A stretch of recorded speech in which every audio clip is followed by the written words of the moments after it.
Hey, what's going on, everybody? Hi, welcome to the program. No matter how many times I clear my throat before the show begins, here we are.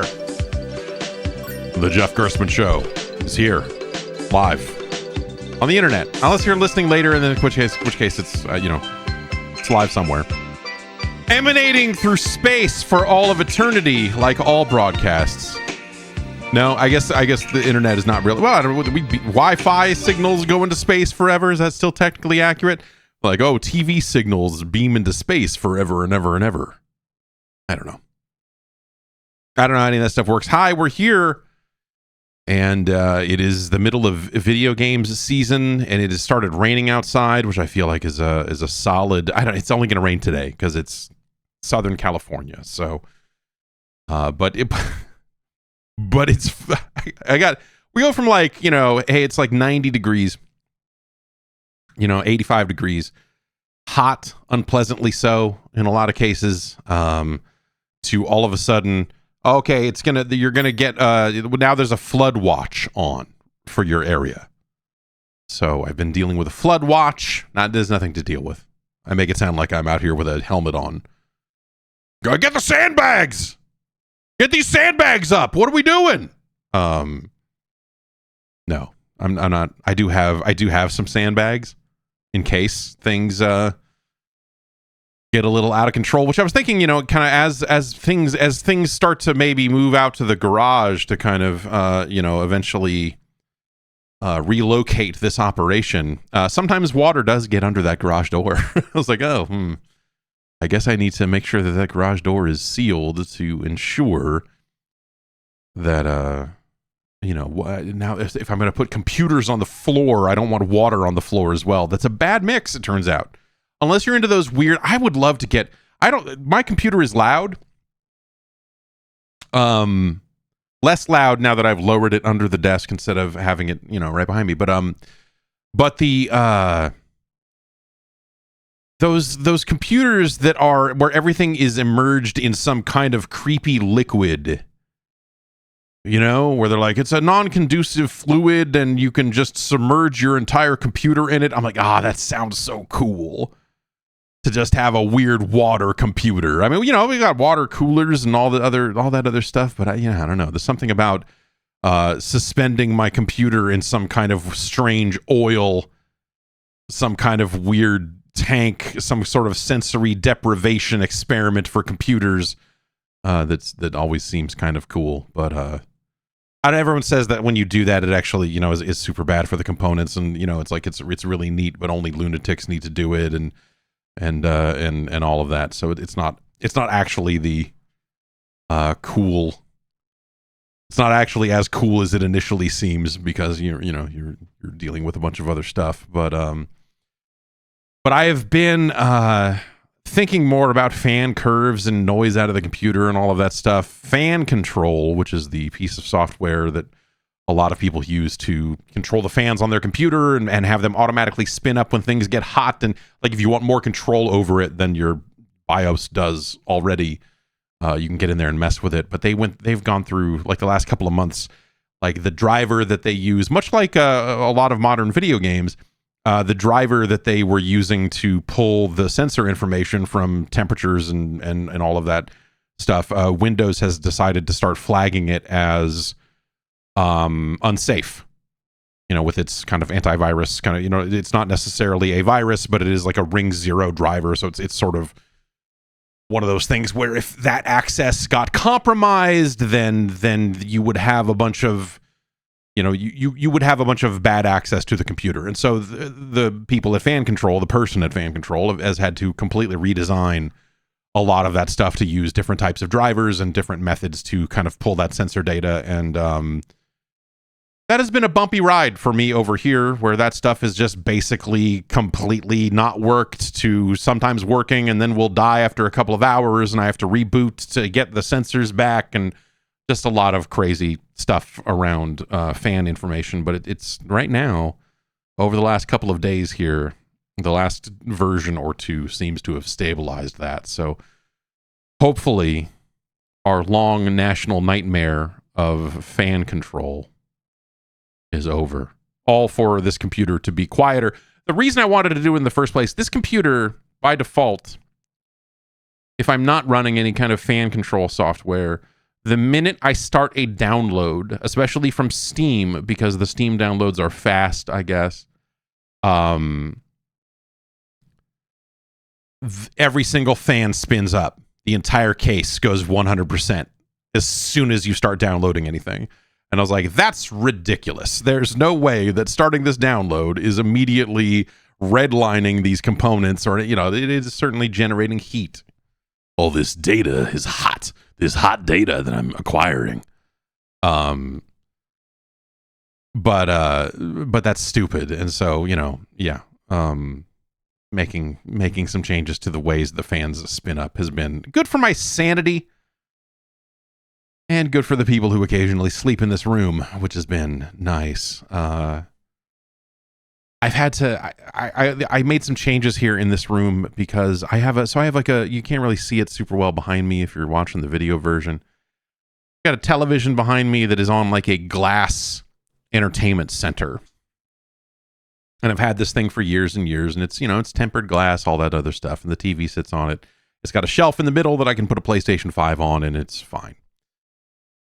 The baby, who she is now 2, I had my other computer. So I have my computer here that I'm using for this broadcast and all this other stuff. I had another computer wired up to a capture card for kind of dual PC streaming type stuff. That computer was laying on its side on the bottom shelf of this thing, and it stuck out a little bit. And since it stuck out a little bit, the baby could climb on top of it and use it to get up on top of this glass thing and stand there and slap the TV and stand and go, hot, ooh, hot, as she slapped the TV. And I don't like it when she's standing on the glass thing. It doesn't seem like a good idea. It doesn't seem like a good, safe idea. So I'm like, okay, I've got to move all this stuff. So I'm in the process of kind of starting to move things out to the garage and all this other stuff. Anyway, so I took that computer out of there and moved it over here. It's all on the floor, on not on the rug, because you need to have airflow and all this other stuff. Took the computer out, moved it up there, naturally, while doing any kind of like recabling, rewiring, moving things around work, I did cut myself open and bleeded out of my shin for a while. It was a good time. But I got everything rigged up again, and I was like, okay, perfect, great, this is awesome.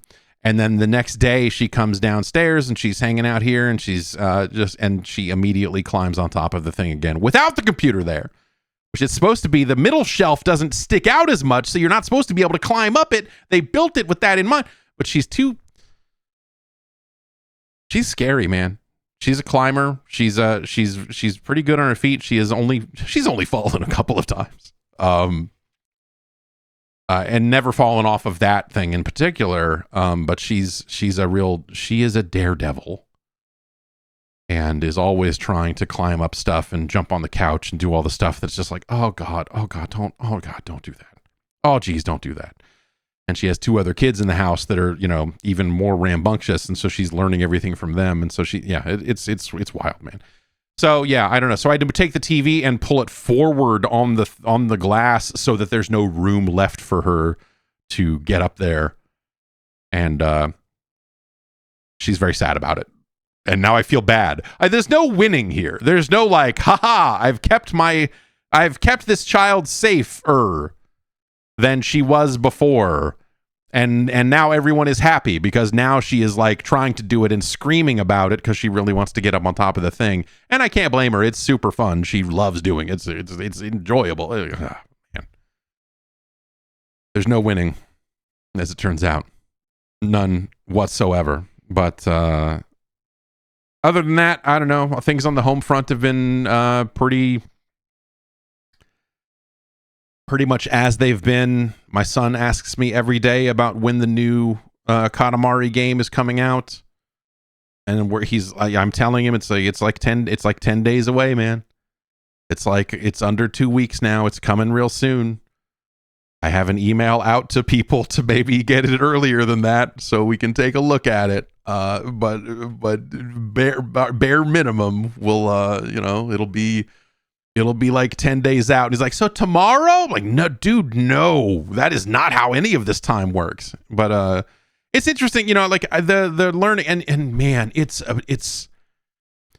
he is so obsessed with it, and it's awesome. But also, he is so obsessed with it. It is like the minute this door opens, when I'm done with this stream, and he's got it down to a goddamn science. The minute I'm done with this podcast and I open the door to this office and I walk out, he will be home from school by then. He will run up to me and he will say, "Daddy, I love you, Daddy. Can I play Katamari?" Like, it's just like boom, boom. Like the time to can I play Katamari is like so short. It is like 5 seconds or less. Whenever and it's funny to watch. It's funny to watch him think he's like getting one over on like, he's like, oh no, I know. And like he'll lay here on the floor and play it. I'll be over here, typing or processing videos or whatever. And he will just lay there and say, "I love you, Daddy. It's so relaxing," which is very funny. But it's all he wants to do. It's too much. It is the finding myself in this position as a parent is, I mean, of course it was always going to be this way. Of course, like I did it to myself. But there is something about the idea of me having to now tell a child, you're playing too much of that goddamn video game. It's like, oh shit. Like the words are coming out of my mouth and I don't fucking believe it. It's just like, no, dude, like just keep. No, you're doing it, man. I don't know, but like he's all because he wants to be big enough to win. Like he's great at the game now. He's gotten so good at it. He's beating every level. We have all the trophies in it. All this stuff, and he's just playing the same levels over and over again, which is maniacal. But whatever. And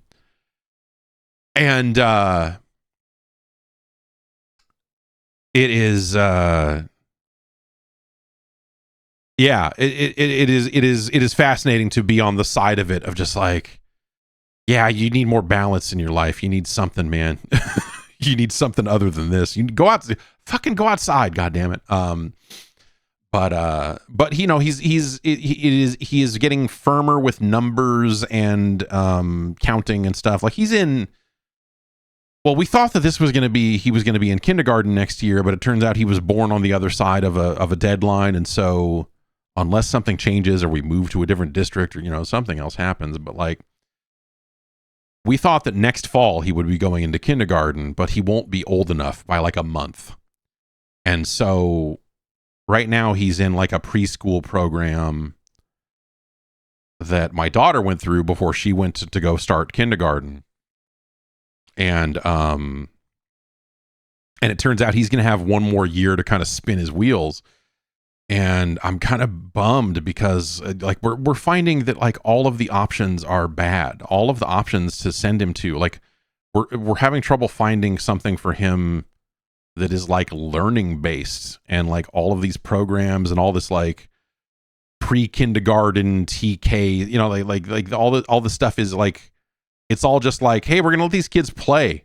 Like that's cool. Like, yeah, you need some of that. But like when my daughter went to this same preschool, which is since like the staff has completely turned over, like she was writing every day and she was learning and she was writing her name and she was doing like all this stuff all the time. And so like just like figuring out how do we get this kid ready for school, and I think he'll be fine no matter how it ends up going. It's been a little weird. And so like I'm taking it where I can get it because, he's going to this preschool. and they're just like, I don't know, coloring stuff and not really doing much of anything. And then so I'm having to like try to teach him numbers through Katamari. And like his counting is getting better all the time, and he's counting to higher and higher numbers, and he's always asking me, because he does the level he does over and over again is you're instead of a Katamari, it's a sumo wrestler, and you're rolling this sumo wrestler around, and he needs to eat food in order to get bigger than the other sumo. There's a sumo wrestler standing in the world, and you need to go crash into him. And that level ends when you hit him no matter what. You just need to be bigger than a certain number to win the fight. And then there's an even bigger secret number that lets you roll the other guy up instead of just bashing him off the platform. And my son calls that getting him for real life, quote unquote. And he wants to get him for real life over and over again. So he needs to be 350 kilograms to do that. Or 345. It's like somewhere around 350 to get him for real life. And so he's playing this level, and he asked me, how big am I now? How big am I now? I was like, well, okay, pause it. This number's 1. What's this? What's this? And it's like 104. Okay. And so I'm trying to kind of work some kind of numbers stuff into this. It's very thin, but between that and watching videos of the upcoming new Katamari game, he's yeah, I don't know. Him and his older sister were playing the Bluey game the other day, so it was nice to see him take a break from Katamari for once. But that's like all he's telling kids about it at school, and I'm telling him, like, buddy, none of these kids have played this game. None of these kids have played Katamari. I can guarantee you that there are no other kids at your school that are playing the Katamari game. If they're playing any video games at all, I can guarantee you no one has heard of it. He's like, okay, I'll tell them about it. And he's got his rap down. Like he can explain it really well, like what the game is, and you roll people up and get big and do this, and like he's he really cares about it. He cares about all the cousins. He knows all their names. He knows all the levels, all this other stuff. Like it's continues to be incredibly fascinating to like watch him like really dig into this. And so I bought him the original one because what he has been playing is the remake of We Love Katamari, which is the second game in the series.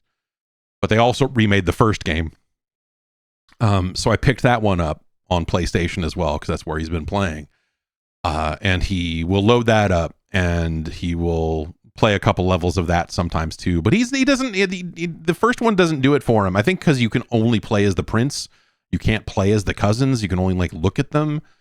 And they just kind of hang out on a mushroom, and as you do.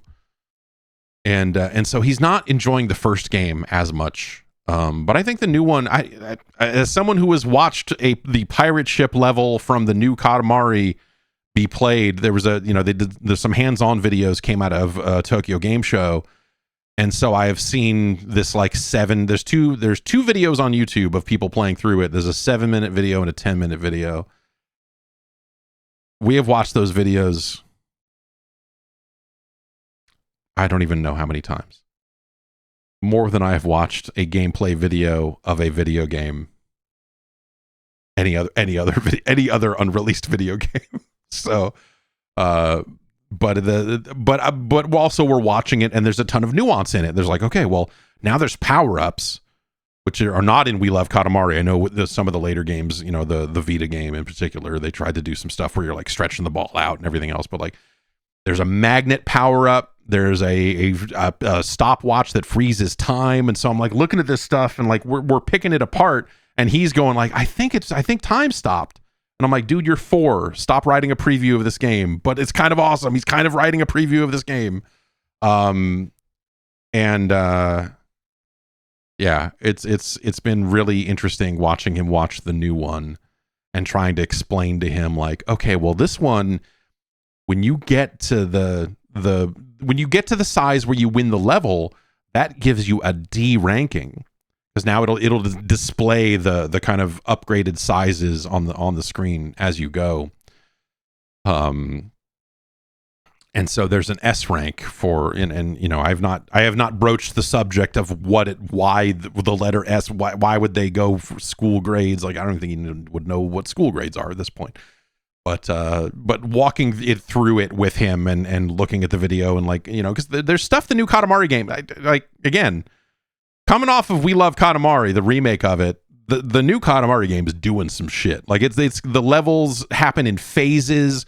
Like, this pirate ship is getting dragged down underwater by a giant squid. Like, shit is happening, man. It's kind of fucking cool. I'm looking at it going, yes, this is, you know, well, whatever. As someone who, you know, was there at TGS when they first showed the first game and fell in love with it there, it's kind of cool to kind of return to it after, like, I don't know, like the last few games just feel like they haven't, like Beautiful Katamari and some of the other, not that there's been a zillion of them, but like that Vita game didn't really do anything for me. There's a phone, there's an iOS, there's an Apple Arcade Katamari game that I don't have an Apple Arcade subscription anymore, but I have at one point and just didn't want to even show it to him because then he'll just be demanding my phone all the time. And it's like, dude, I don't want to fight with you about my phone. Like, it's just not, we're not gonna do it.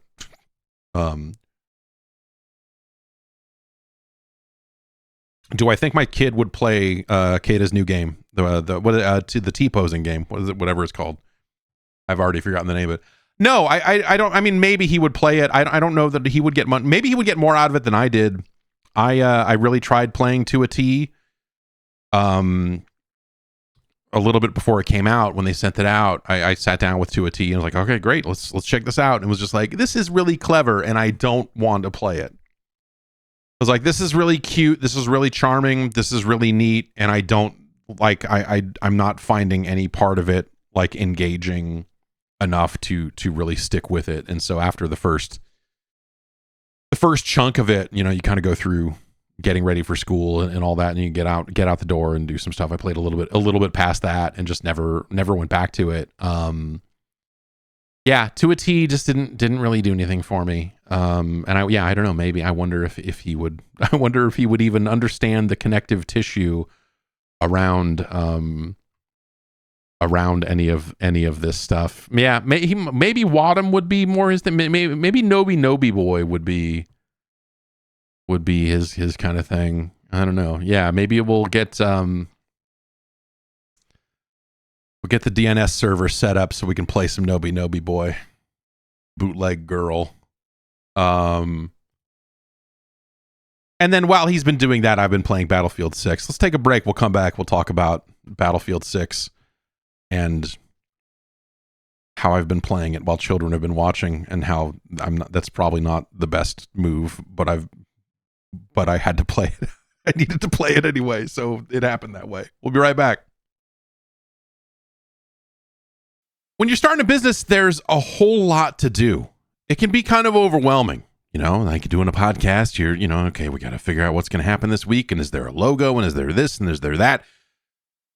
Selling things online is a daunting concept, but it does not have to be, because Shopify is here for you. Shopify is the online e-commerce platform behind millions of businesses around the world. They handle like 10% of all e-commerce in the US, from household names like Mattel and Gymshark to brands that are just getting going. They make it easy.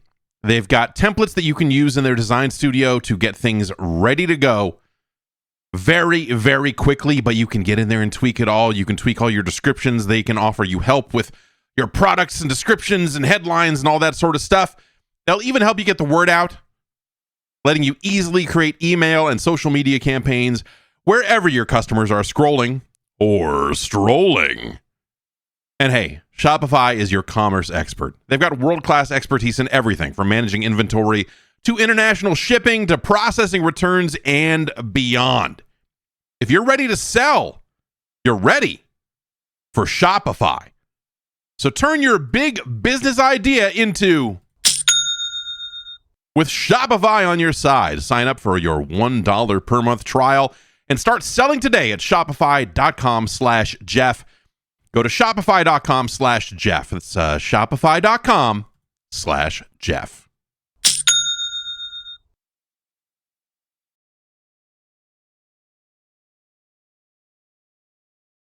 Battlefield 6, it came out late last week.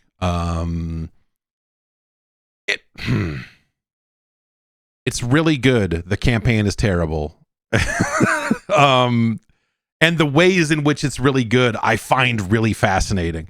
Like Battlefield 6 released and it had launched queues and you know, like queues to get on the servers and all the other stuff. People seem to be satisfied, if not thrilled, with the state of Battlefield 6, minus a few things around. I saw some things, there's some bugs around the way guns, you know, just gun accuracy getting weird for a minute or whatever.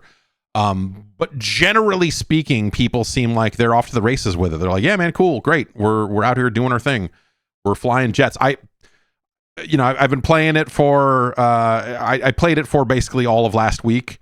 And they had like times for reviewers, so it was like, but it was always in the morning, so it was always when I was streaming or all this other stuff, so I didn't get in too much of that. And so most of the rest of the time, you could just kind of play with bots. And let me tell you, playing official modes on official servers with all bots is a pretty good way to just fucking rank up.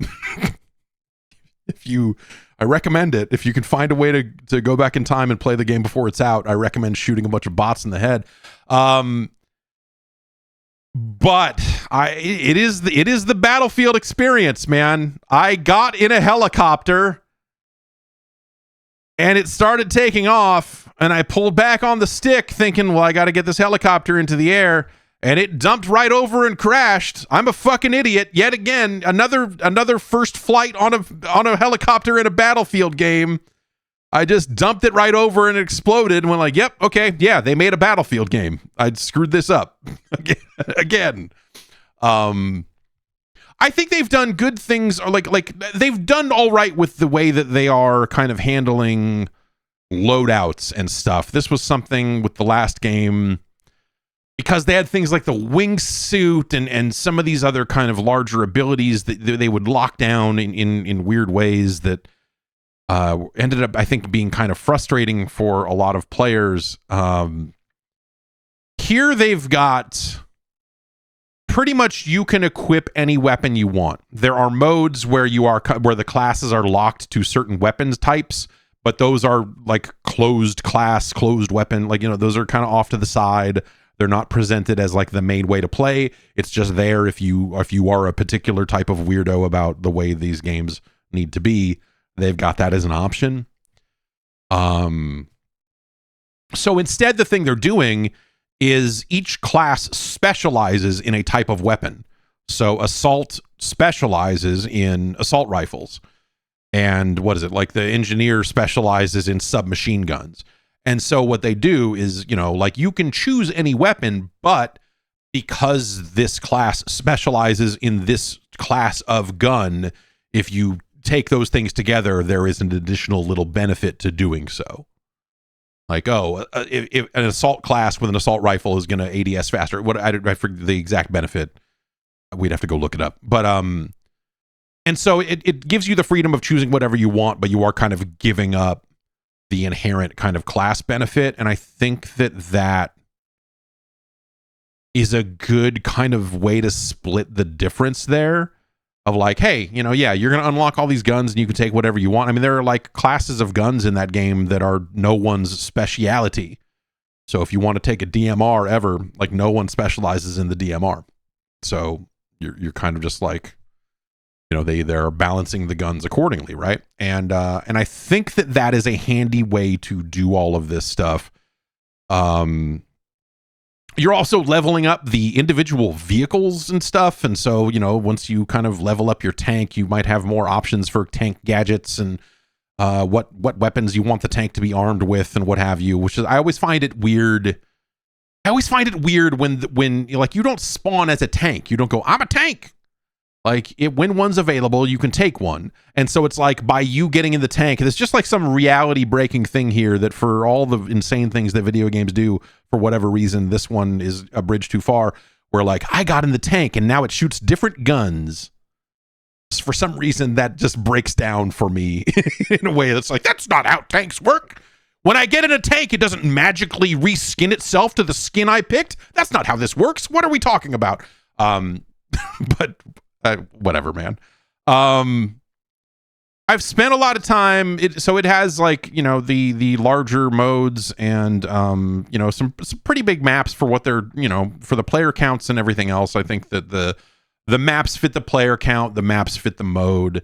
Like, could you put bigger maps into it? Absolutely. Of course, you always could.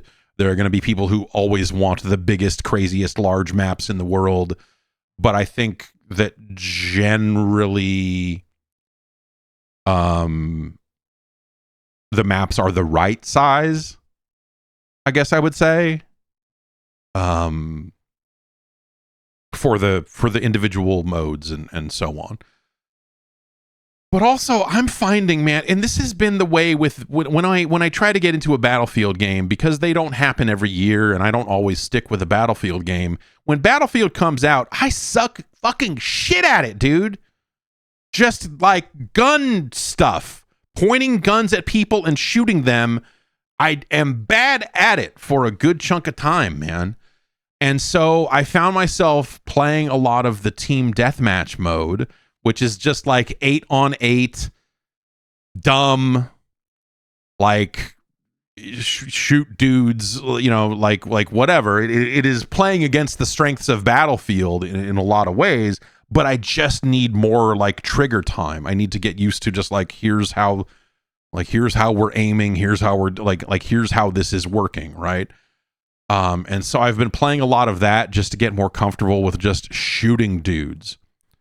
And that's been helping. Though it's weird. I don't know. Like it's sort of a different skill also in a weird way, because the small maps team deathmatch experience is a lot of just like reflexes and oh shit and shooting a guy because he's right around the corner. And that happens on the larger maps for sure, especially with these more kind of, you know, ones that have more buildings and more indoor environments where you're kind of going inside and you never know what's around the next corner. Like that shit happens. But a lot of Battlefield is like, I see a dude over there, I'm going to aim down, I'm going to crouch here and aim down sights and try to take him out at range and try to nail this guy before he even sees that I'm there. Which is, you know, like also kind of a different skill than the typical kind of team deathmatch strategy of I'm going to run around and fucking shoot and or stab people. And so, yeah, I don't know. Like, I feel like I've gotten more comfortable with the game over time, but it does not, like, no part of Battlefield feels like second nature. And the amount of time I feel like I have to spend with it to get there is always a little weird. And I need to text my wife real quick. She's asking me a question about the upstairs television.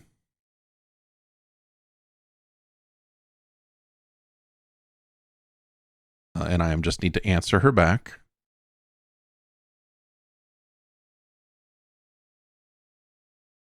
Okay. There's a campaign in Battlefield 6 as well.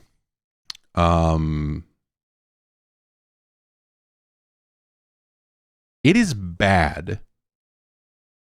And I don't think that necessarily like it's a bummer, right? It'd be nice if it had a fun, cool campaign.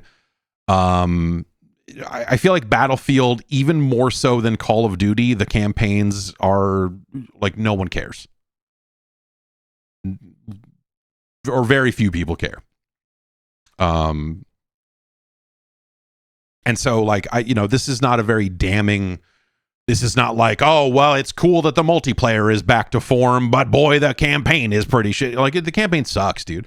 But that is, I finished the campaign last week. It's awful. Like, I mean, it's like, it is like crazy how bad it is. I was shocked from like a story perspective. The stuff that would be like relatively easy to do because it's not a technological thing of just like, I don't know, try to string these missions together into something resembling a story. Like, it's so stupid.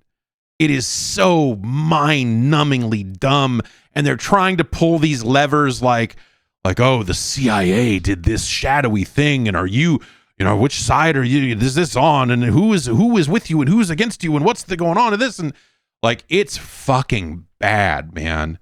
A lot of it is told kind of in retrospect, like Black, like the campaign, like the story in Black. Where you're like, okay, you're you know, the story hook is like, okay, you're talking through the past series of operations that you went through with this CIA handler who was handling you the entire time. And it sucks. So you have all these missions that are like, you know, they're strung together insofar as it's the same characters and they're moving from place to place and doing thing to thing. And then like near the end of the game, you go like, oh, well, this will probably be the last mission. And it loads up and it's just magically a different dude in a different part of the world that you ran into earlier in the campaign. And it's like they just sat down and said like, here's a fucking tank level. I don't know. We realized that the campaign didn't have a tank level. And so it's right here. It's the second to last level or third to last, whatever it is. Fuck it. It's a tank level. And by the way, you get out of the tank a third of the way through the mission. Ha ha. Like, yeah, it's weird, man. And so you have like these characters and this story that they're trying to tell that is just so fucking bad. It's not even like generic. It's not like you can just go like, well, it's there. It's like actively awful the way they're trying to tell this story about like this, you know, the PMC Pax Armada, which is the opposing faction in the game, in the multiplayer as well. Like, they're trying to tell this story about like who these mercenaries are, and you're fighting them, and with this NATO countries are splintered. And at first you're just like, oh, this is already exhausting because you could imagine NATO splintering apart these days and blah, blah, blah. But like the direction they go with it is just so fucking stupid. They desperately try to like, they're like, we need a bad guy that people can remember his name or something. And so they desperately try to put one of those in the game, and that's a miserable failure. They try to do some mind fuck like, who's really the good guys, man? Like, it's just like every dumb, like, it is like the dumbest version of Black Ops. You know, it is like the most embarrassing, like, we're going to try to ask the crazy questions, man. Whoa. And it is the most ham-fisted, terrible, like shooter camp, like big budget shooter campaign I've seen in fucking ages. It is super bad. And the gameplay itself, like a lot of it is like follow a guy. In some ways, the structure of the gameplay is also like the bad days of Call of Duty, which everyone criticized about like, oh, they just write follow over a guy's head and you follow him. Like, there's some stuff like that, but it really is just like run to objective, do a thing. They have like one or two missions where it feels like, oh, okay, this is a larger area, like a battlefield map would be. Okay, now are we gonna do some stuff? And you're like, well, there's 3 targets, you should take them in this order. And you're like, okay, great, let's go. And then you realize like, oh, there's really kind of only one way to get here. And then when you complete objective A, it's like, oh, it's helpful that there's a bunch of vehicles sitting here just outside the objective on this road that goes to objective B. So let's just drive over there and do this thing again. And like, so just the openness, the strengths of Battlefield, right? All of that feels gone or wasted or played against type in ways that are like mind-boggling. It would be fascinating to know how this thing came together because, you know, of course, there were the stories about like, oh, there's this single-player studio working on it, and they shut that whole studio down. And so, you know, you have to imagine that at some point there were grander ambitions with what they wanted to do with the campaign, and this just ended up being what they could get done, or, you know, whatever the situation was. Regardless of all of that, the final output is straight up bad. And buggy too, like weird cases where the other members of your squad are just like hovering in the air, and then like they all like there's you know, there'll be cutscenes, right? There'll be full on cutscenes where the frame rate drops to 30 frames per second and goes like, this is a fucking cutscene, dog. And then there'll be like the kind of in-mission scripted sequence type stuff. There will be scripted sequences where like you'll just look around and all your guys will be like hovering in the air, vibrating, and then they'll just like walk backwards super fast for a couple of seconds to snap into position for the scripted sequence. And I had multiple cases where that scripted sequence just didn't happen. There's a point near the end of the game where the objective is something like jump through the grate to escape or whatever it is. And like, okay, well, there's a pip on the map that says where the grate is, and I run over here, and I'm like, there's a grate here. Now what? Do I shoot the grate? What the fuck am I doing? Like, I died like 7 or 8 times trying to figure out, what do I jump off the edge of this thing and try to hook the lip and grab on? Like, what do I? No, that killed me too. And if I stand here long enough, I automatically die because you didn't get off in time, or, you know, whatever.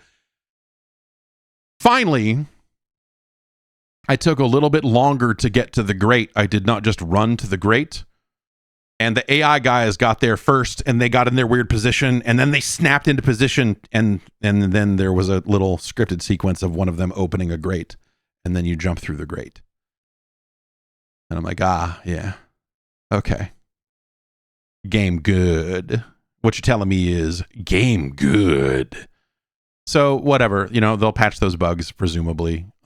But it's a pretty bad time. It's also like 4 hours long. Who cares? You know, normally I would be the guy who says like, no, don't let this off the hook. You should care. But there's something about the campaign in a Battlefield game. And it's a shame because the Bad Company campaigns were at least fun from a storytelling perspective. And like at that time, the destruction that they put into those campaigns was engaging. You know, they've had better campaigns in the Battlefield franchise for sure. This really just feels like you're going to do a thing, and then we're going to drop to 30 frames per second. You're going to watch a building or some sort of structure explode, and it's going to fall apart, and you're going to go, okay. And then you're going to run to the next thing. And the destruction, like the destructibility of the environments is not so, like even in multiplayer, I'd say that like there are buildings and there are places where you can blow a hole in a wall, and there are places where you cannot. And the game is not great about letting you know where those are. Like I've started unlocking, you know, explosives and charges and things that you look at and go like, well, I should be able to blow a hole in this wall, right? And then you shoot it at the wall and nothing happens. And you're like, okay, I guess not. I don't know. Like it ain't the finals on that front. I think the finals has done destruction pretty well. But I feel like that was the promise, right? Destrucity 2.0, whatever they called it. Levolution. That's right. It was fucking Levolution.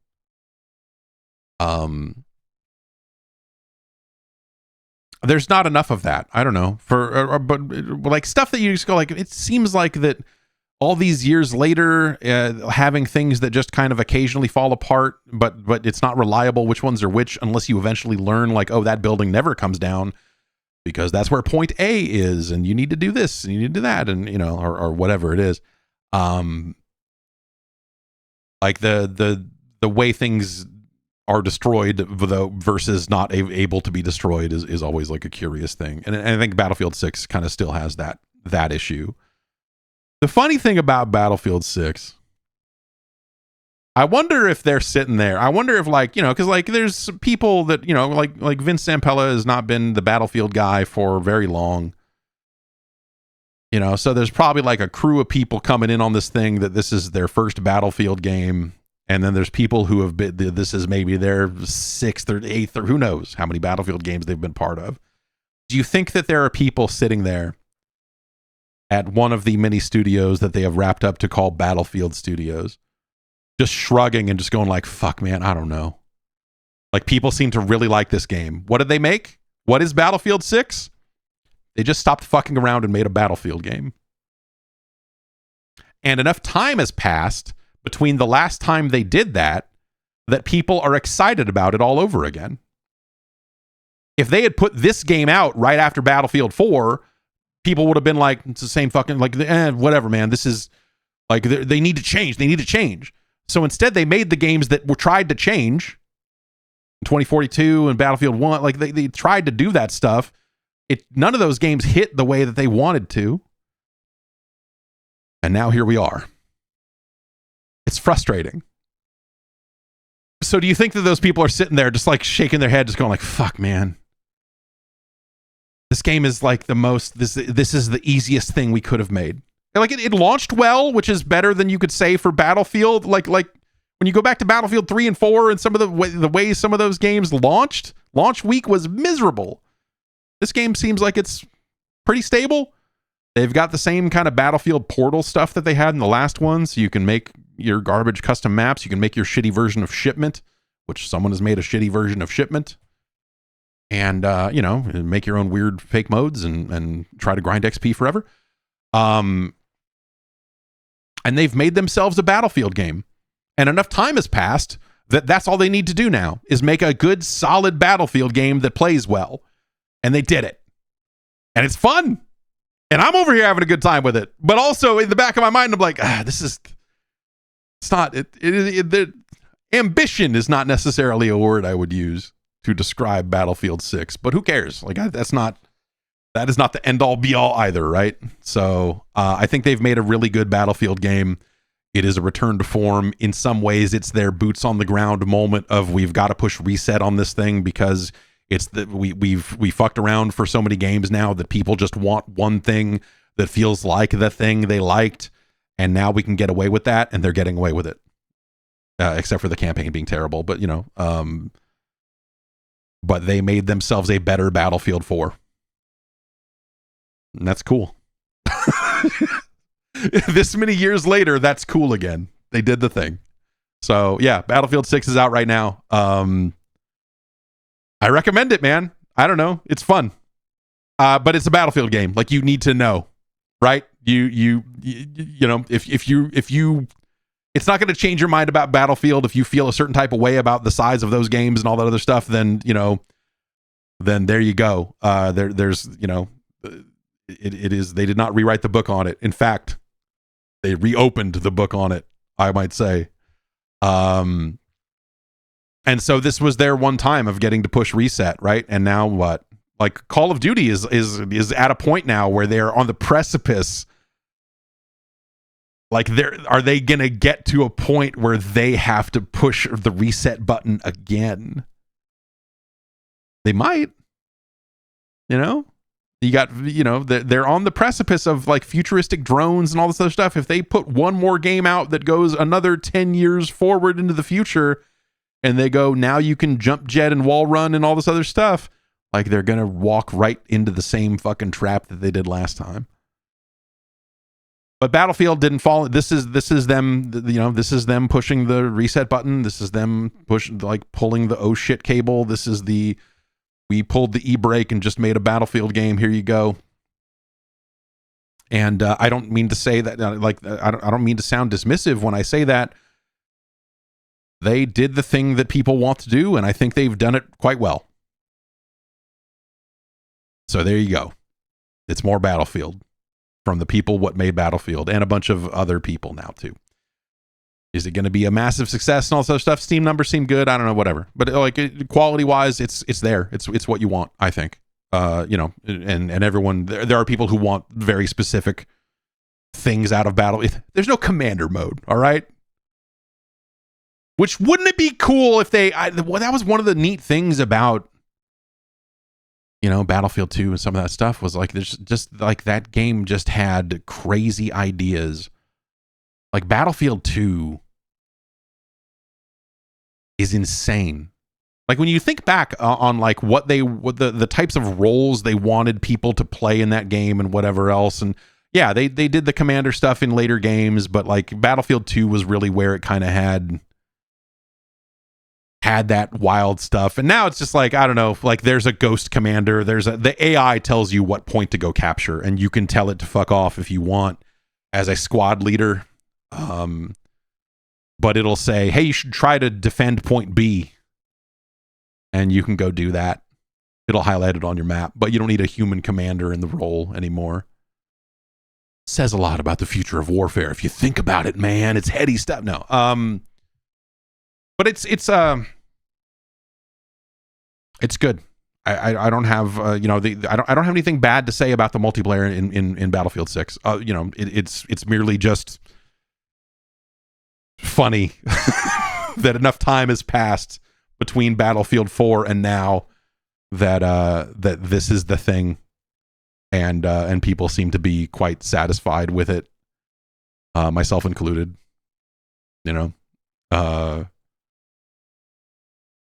So yeah. Some players are getting banned. Eurogamer has a story about Cronus Zen players being banned. And there's a screenshot going around that the screenshot looks kind of weird. Like maybe it's not real, but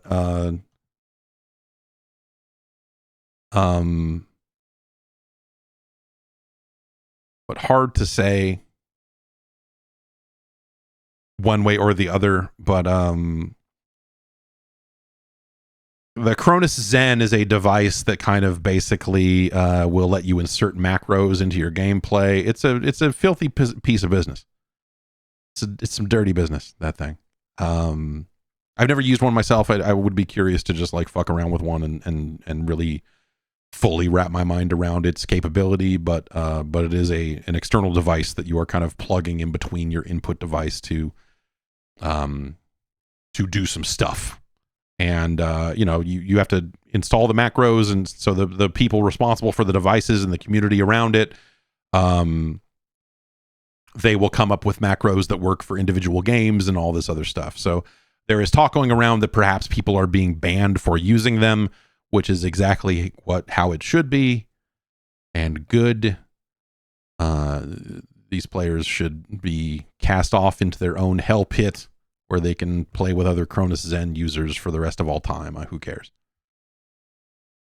Or banned outright and not allowed to play the game if you'd rather go that way. I always like the idea of cheaters only play with cheaters, like as a solution to that. It's like, oh, you can still play the game, but every single person you're gonna be playing with is also a known cheater, and so you can sit here and just fucking wall hack each other's fucking asses off all day long. Who cares? I always thought that was kind of neat.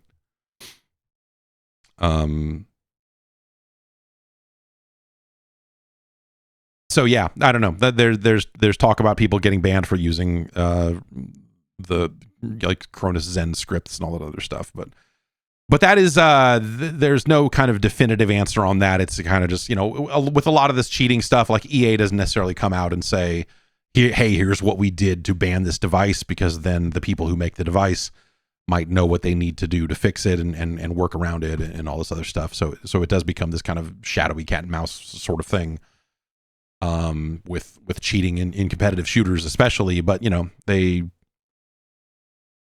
supposedly have their big heavy anti-cheat kernel level driver and secure boot and all this other stuff, right? But that's the stuff that helps with the kind of more traditional, like, the Cronus Zen script stuff is there are other ways to detect that. Like the secure boot stuff is for modifying memory, right? It's supposed to be like, okay, we're going to prevent you from getting in here and modifying the game. I assume that secure boot and all the TPMs and everything else that all these games require now, I assume that also puts a stop to the weird thing where people get weird RAM like in their computer, and then they hook the RAM up to another computer that can modify the RAM in real time. And so all the modifications happening kind of off the main machine, which is how the high level Fortnite cheats were working, I think, for a while there, where it was just like you had two computers and one was your cheat computer, which is like, you got to be dedicated, I think, to get the weird RAM that has cables coming out of it. To have the weird to buy cheating RAM, I think is some really wild stuff. But that is, I believe, how some of those people were doing some of that. So I don't know. More power to, I don't know, man. Ridiculous. But there's been some stuff going around talking about people using a Cronus Zen, like the specific post that made its way to Reddit is that people are saying that PS5 users using Cronus Zens on PS5 are getting permanently banned from the game. But yeah, I don't know.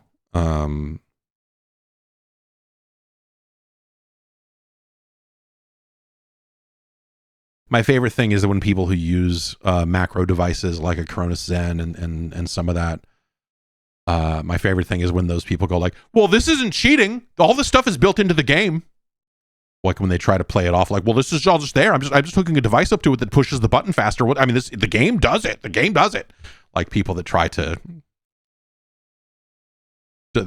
say shit like that it's always fun to watch people be fucking stupid fucking assholes.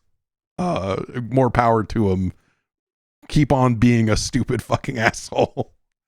Let's take another break. We'll come back. We'll talk about I don't know. We'll talk a little bit about Absalom. No, there's no E in there. There's no E in there. We'll figure out how to pronounce it after this. Did you know that there's an online cannabis company that ships federally legal THC right to your door? And they found a way to combine THC with carefully selected functional ingredients to target nearly every mood and health concern you can think of. I'm talking about Mood.com's incredible line of functional gummies, and you can get 20% off your first order at Mood.com with the promo code Jeff. Forget these one-size-fits-all supplements that are, designed to, just get you high, man. Mood's got functional gummies that are optimized to kick in as little as 15 minutes and take you to the mood that you're looking for. There's a wide variety here. They've got Mind Magic gummies for deep work and creativity, PMS support to ease cramps and balance mood swings, or their Sexual Euphoria gummies to help you feel ready for action and turn every touch into a full body experience.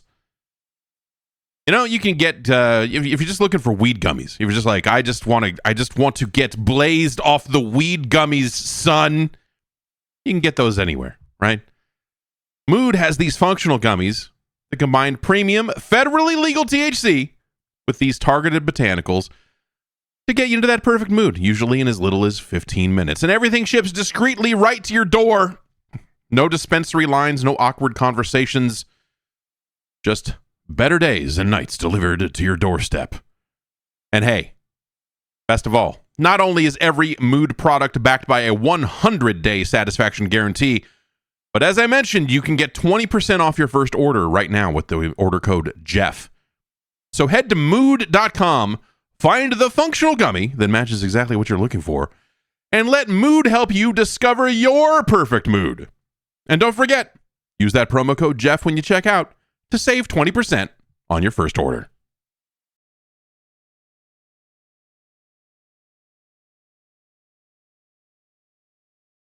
Absalom.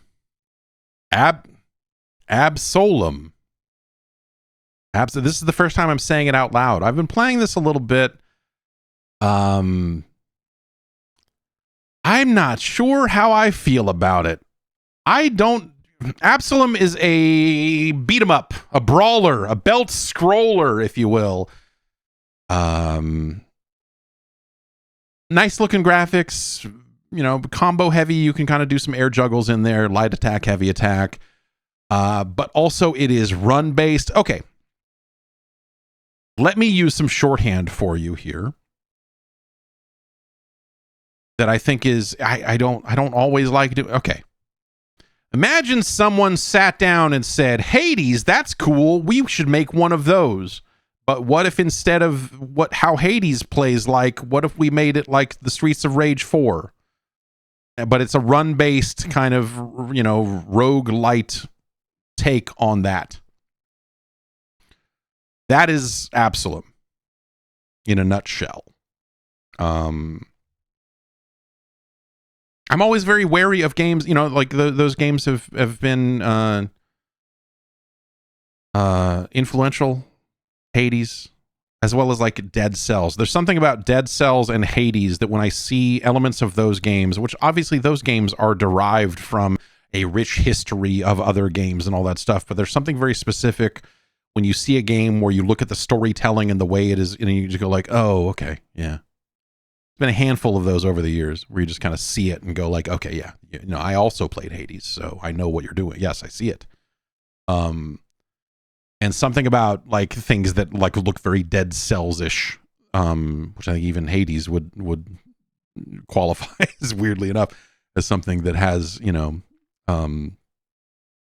little bits and pieces of influence from something like a Dead Cells.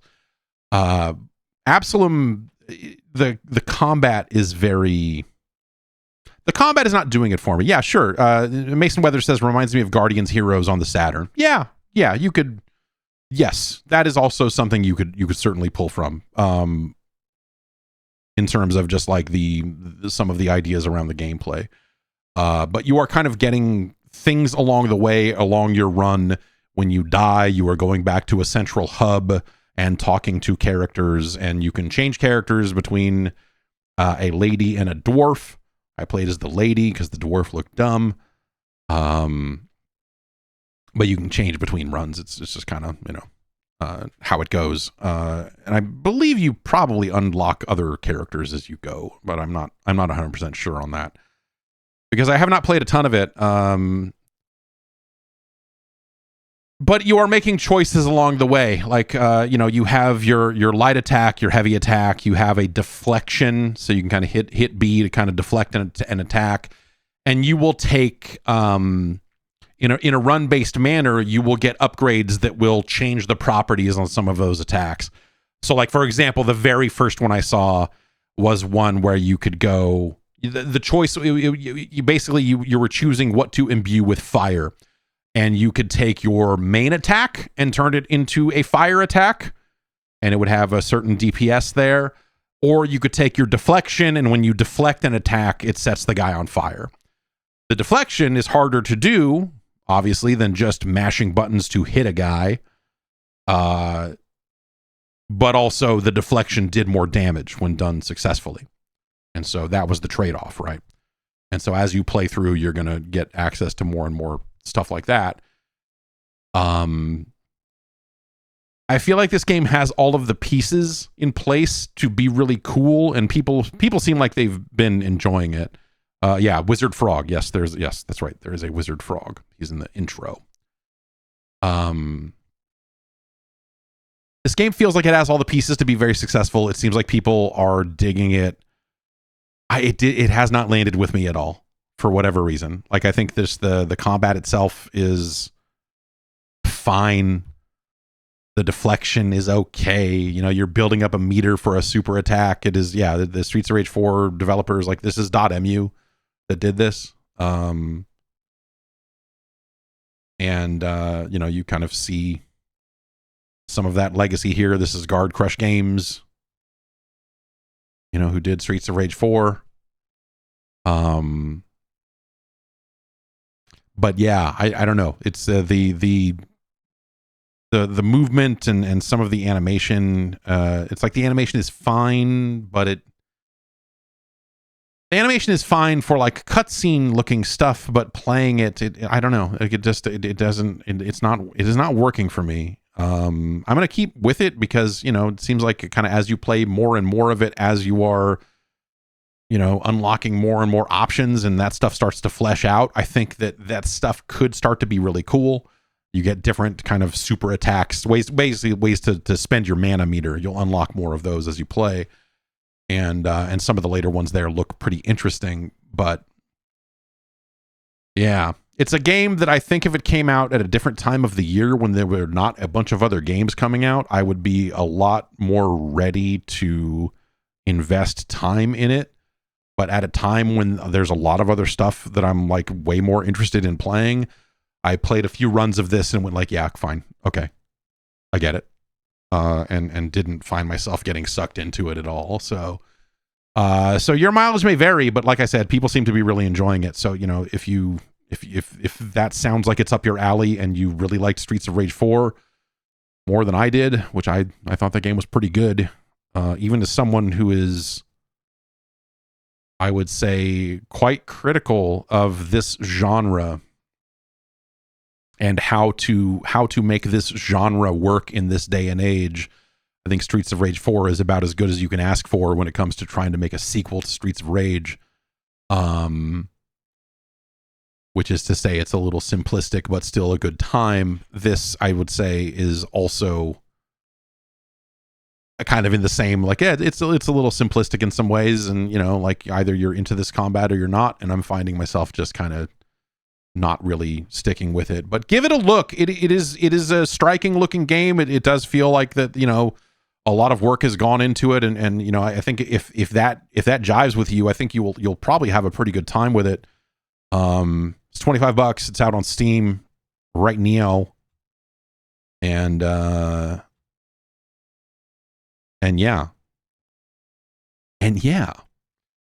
Today is the end of Windows 10.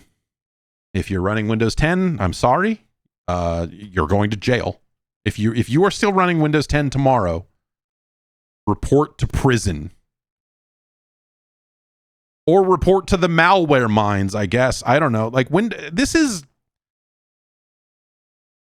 I think this is insane, the way that it has gone down. Obviously, Microsoft made it known a long time ago that this was going to be the day where Windows 10 stops receiving security updates and any updates whatsoever.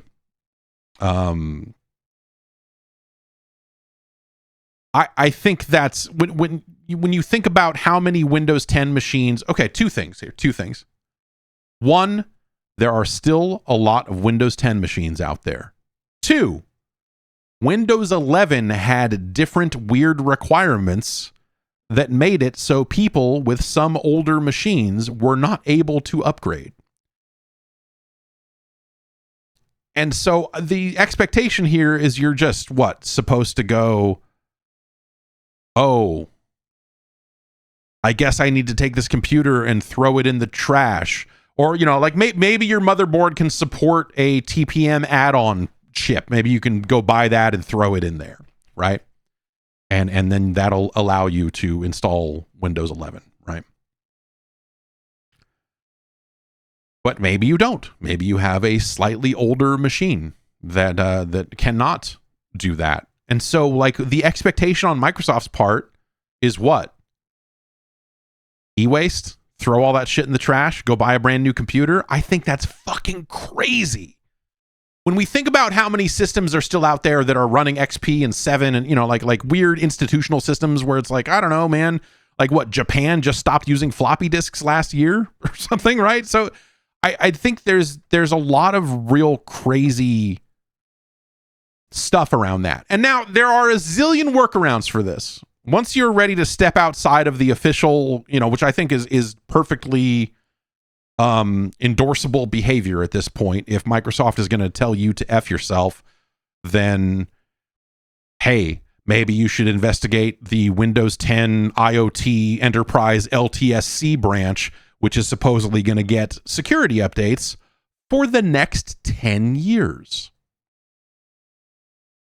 So for another decade, they are still going to be long-term servicing a specific branch of Windows 10, but if it's not your branch, so fuck you. I think that's crazy. I think that's crazy for the security and the sanctity of the internet to just take like this many millions of machines and just go, fuck you. Upgrade.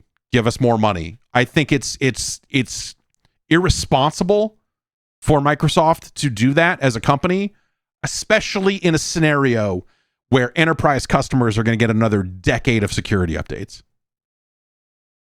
Or thereabouts, something like 10 years. There are ways to convert your install over to an LTSC install if you want to go down that road. I have not done that because I'm not running any Windows 10 machines anymore, so I don't need to do that. But there are options out there for you. There are ways to install Windows 11 on machines that are not supposed to run it that are apparently perfectly fine as well.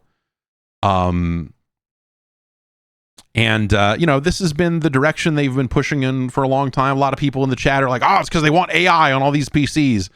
Like, no. I mean, this push happened before AI was a thing.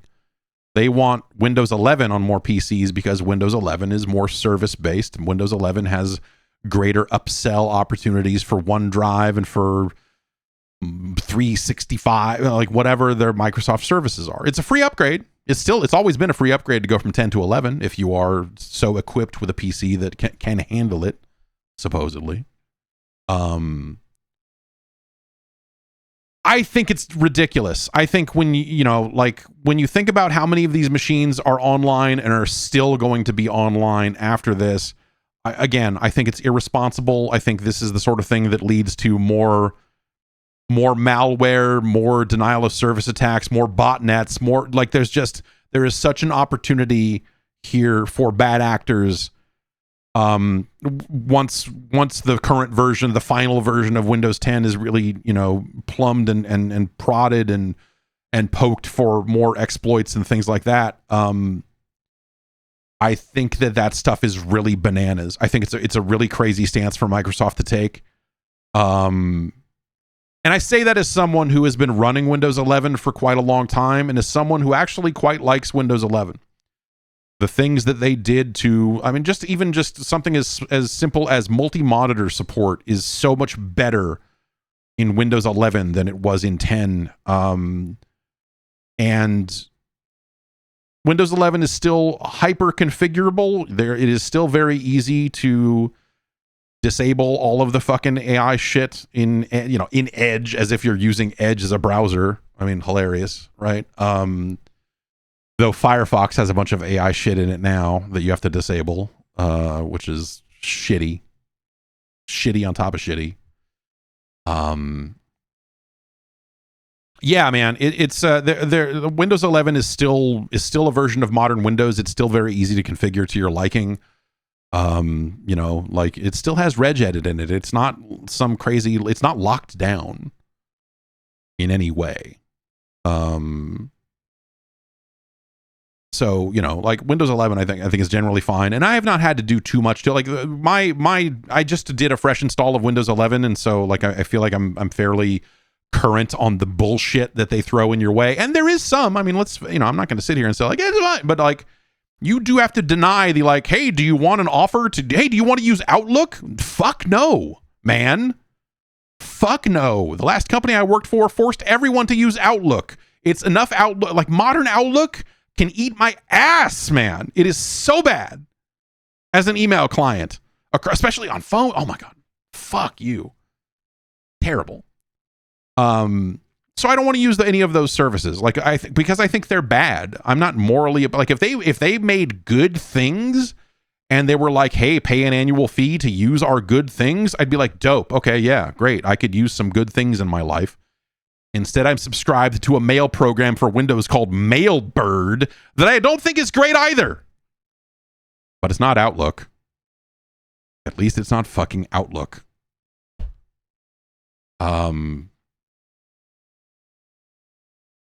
And OneDrive. I think OneDrive is. I'm not interested in using OneDrive. I don't want to use one. I have other ecosystems for cloud backup. If I wanted to go down that road, I have zero interest in using OneDrive.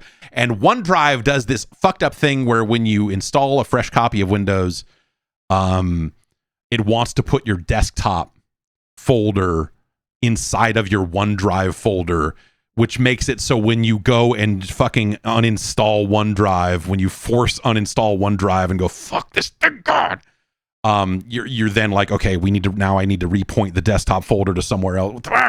Recent versions of Windows 11 have actually cleaned up that experience ever so slightly. I think they realized that people need that. So I think that might be slightly easier than it was 6 months ago, but I can't say for sure. But I would say the same thing about Windows 10. A fresh install of Windows 10, you're going to need to do some work to it as well. And so, like, I look at Windows 11 and I look at Windows 10. It's the difference is not, I don't think, like, people that are, like, afraid of Windows 11, I think that's kind of also kind of a weird stance to take because ultimately it is as configurable as you want it to be. I would not recommend, because people do this, and there's, like, versions of Windows 10. Like, this has been around for a while, this idea.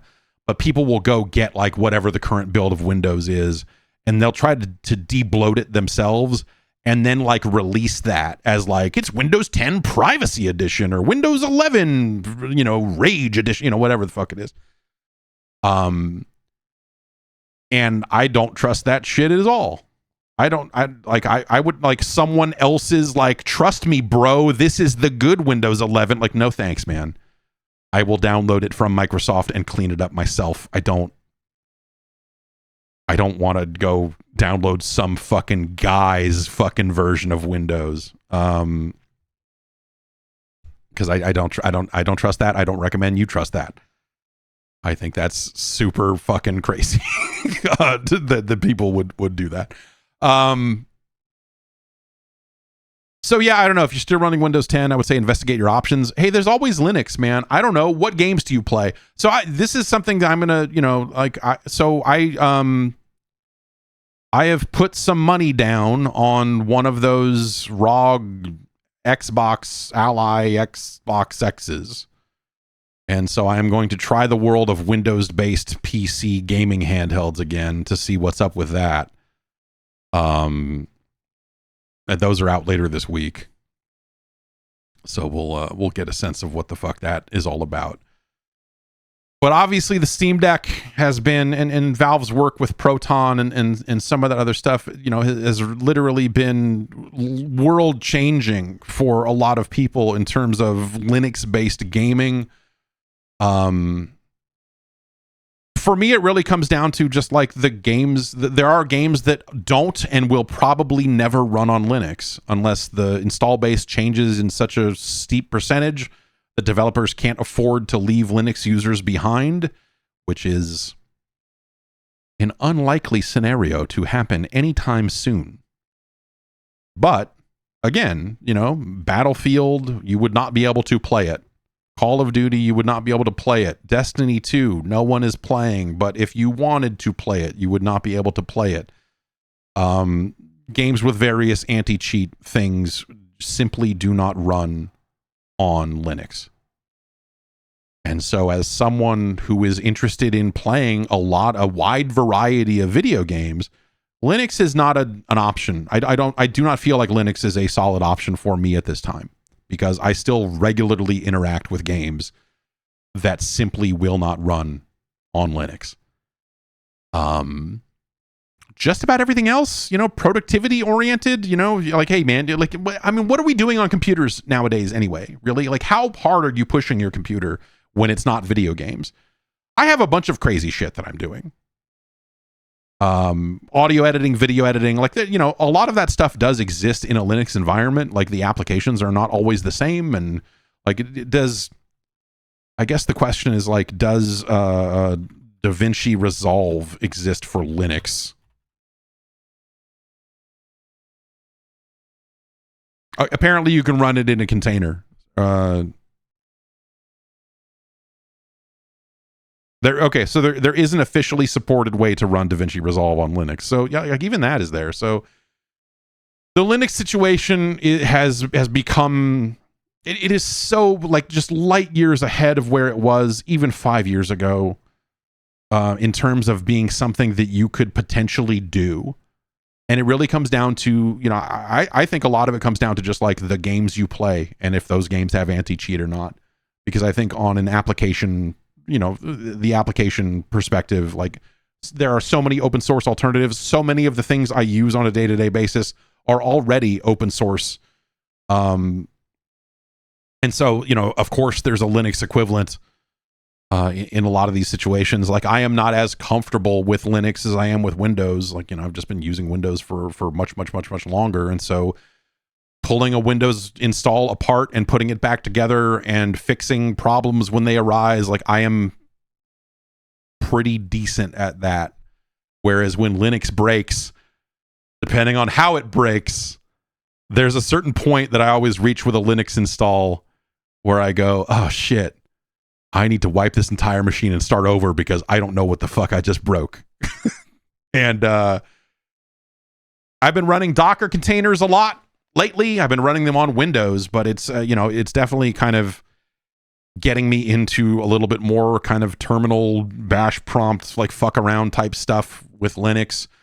in a way where you can just scrap the container and start over and not have to do a full format with the stupid shit that I'm running. And so that's been fun. That's been just fun to do. And it's kind of getting me a little more used to it. I have a MacBook Pro that I bought last year thinking that I was going to be traveling more, and then immediately canceled the trips I was planning on going on.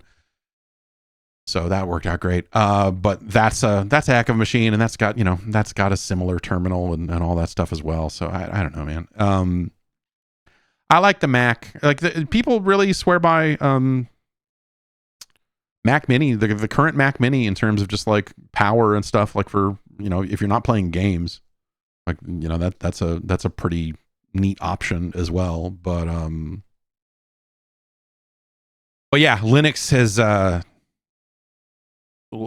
is just about there. Or I don't know, like, you could always make it friendlier. We talk about it. Windows has a long way to go, right? That's the one of the bigger tests of this Xbox branded device launching this week, is that Windows is still not something that's ready, that's truly friendly to people that don't use computers. I could maybe say a Mac is a little bit, because they obfuscate a few more things on a Mac, and now everything's just so tied into iCloud anyway. That gets back to my point, is what are you really doing on a computer that isn't just, I am using a thing in a web browser. I'm checking my email in a web browser. How many native apps do you run on your computer? It depends. Are you editing video and audio? Like, those are very real scenarios. That's what I do most of the time. I'm shuffling shit around. I'm leveling audio files. I'm exporting them. I'm uploading them in a web browser. I'm putting them here. I got this stuff set up over here. I got an emulator that, talks to a WebDAV server, and, like all this other shit set up. But like most of that stuff exists. I saw, while we're talking about operating systems here, before we get into the news, I saw that Google was looking to lock down Android and make it harder to sideload things onto it, and that emulator authors were worried that that emulators might find themselves, whether it's being kicked out of the Google Play Store entirely or what have you, that there would be a lot more roadblocks in the way when it comes to installing, sideloading things onto Android machines. I don't know how far that's going to go, but I just look at that and, like, wasn't that the whole point of Android? And the answer, of course, is no. The whole point of Android is for Google to harvest a lot of interesting data and sell it and all the other fun stuff that Google does, because they're Google. So I don't know. Like, now at this point, it's like, okay, are we installing Lineage OS on phones now? Are we balling out that hard? Like, what's going on? We'll see what actually happens. That stuff hasn't rolled out yet. I think that was just like something that, was a suggested path that Google is apparently on. But I don't know, like generally speaking, Android has been a better platform for emulation than iOS, because Apple does not let you sideload things easily in this country anyway. And even outside of this country, it's, even in the stores where they did open it up, it's still not simple to do it. And so some of the things I was reading about what Google was doing was making it sound like, oh, you're going to put up all the hoops that Apple users make everyone jump through to do this shit, aren't you? You're going to lock it down that way.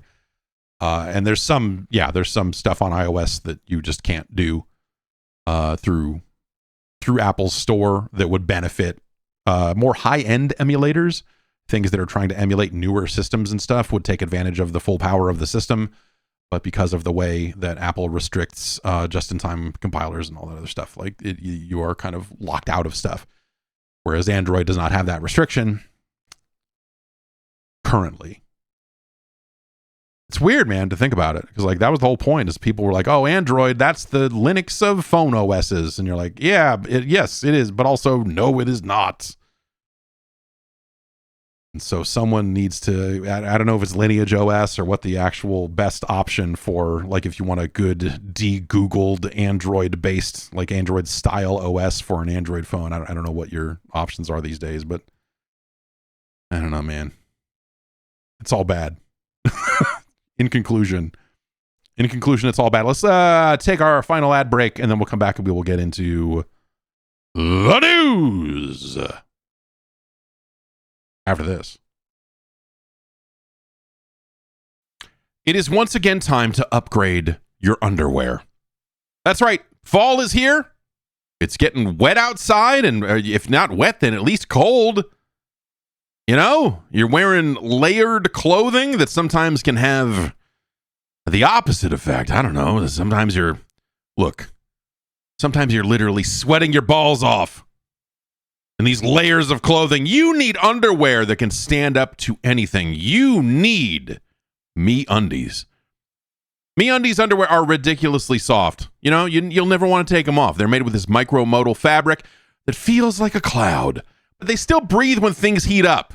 So, you know, if you're wearing layers and you're going outside and it's cold outside and it's hot inside, you know, sometimes you just get that weird, like, my skin is sweating under my clothes and I can't handle it. MeUndies is up to the task. And they're stretchy. So, you know, whatever you're doing, even if you're crushing wings on the couch, MeUndies has you covered.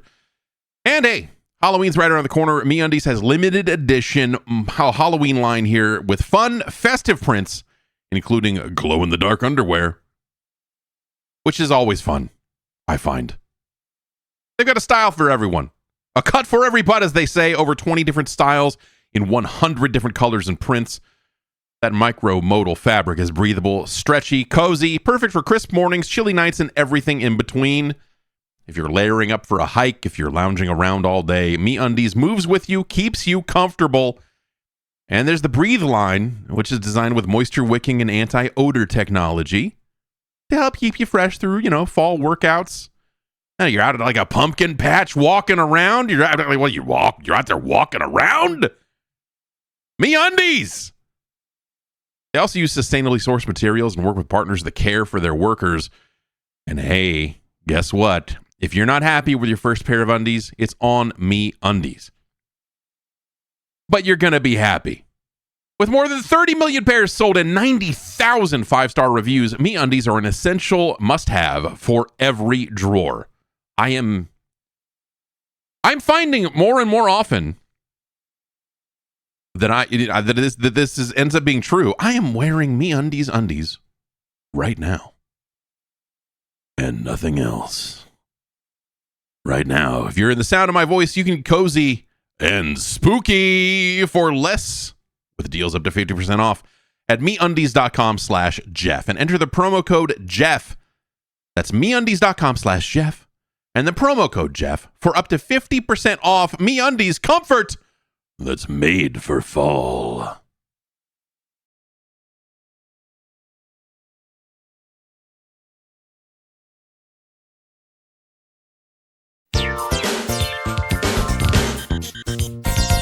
They're going to make another Xbox. We talked about that last week.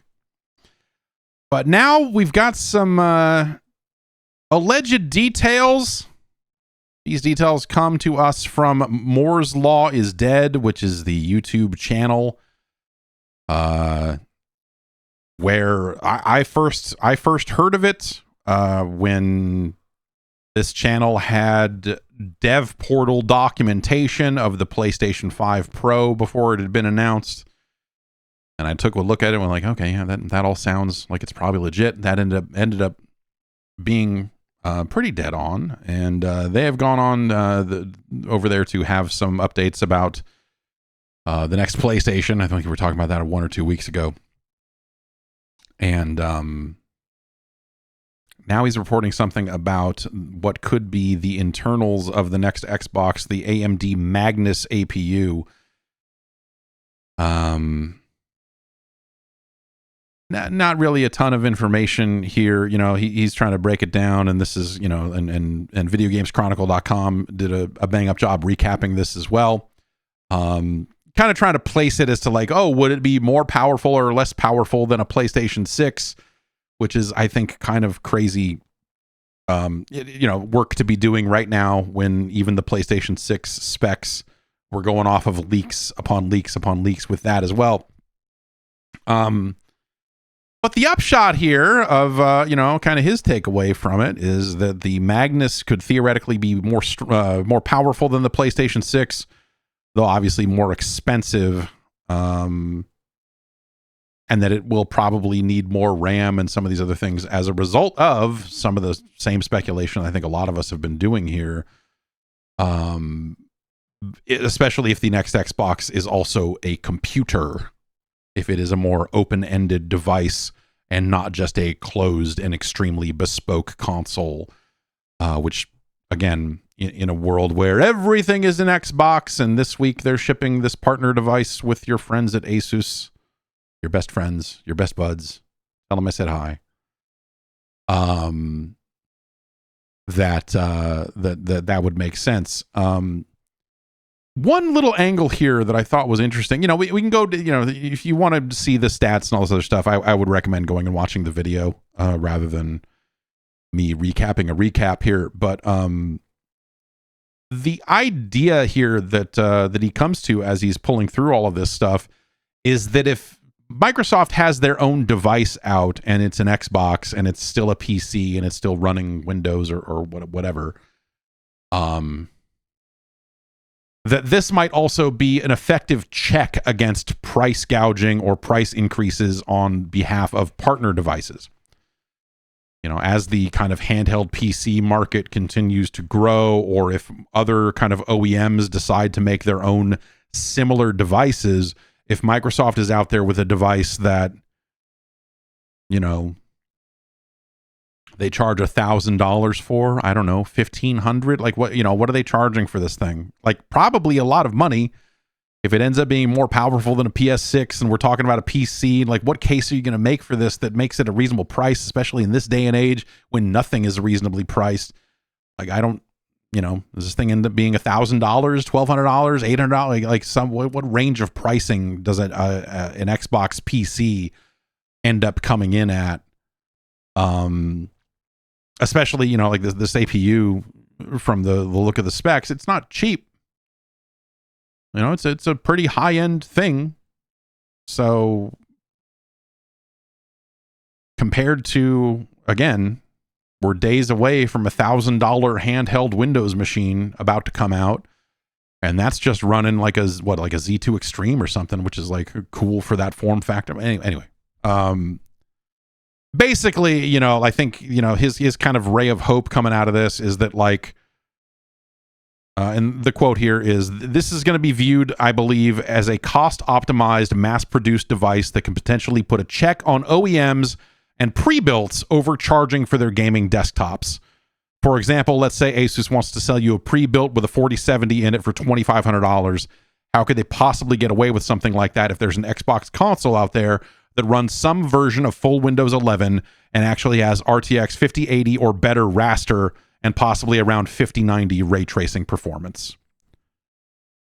And the answer is that Asus won't be able to get away with that anymore. If there's an Xbox hybrid console out there that's $1,200 or heck, even $1,500, this will spank OEMs and keep their prices and greed in check, which is good for PC gamers. I think that's an interesting angle. That is making a lot of assumptions, I think, about what Microsoft will do, how Microsoft will position their device, and if it takes off enough to actually have that effect on OEMs, right?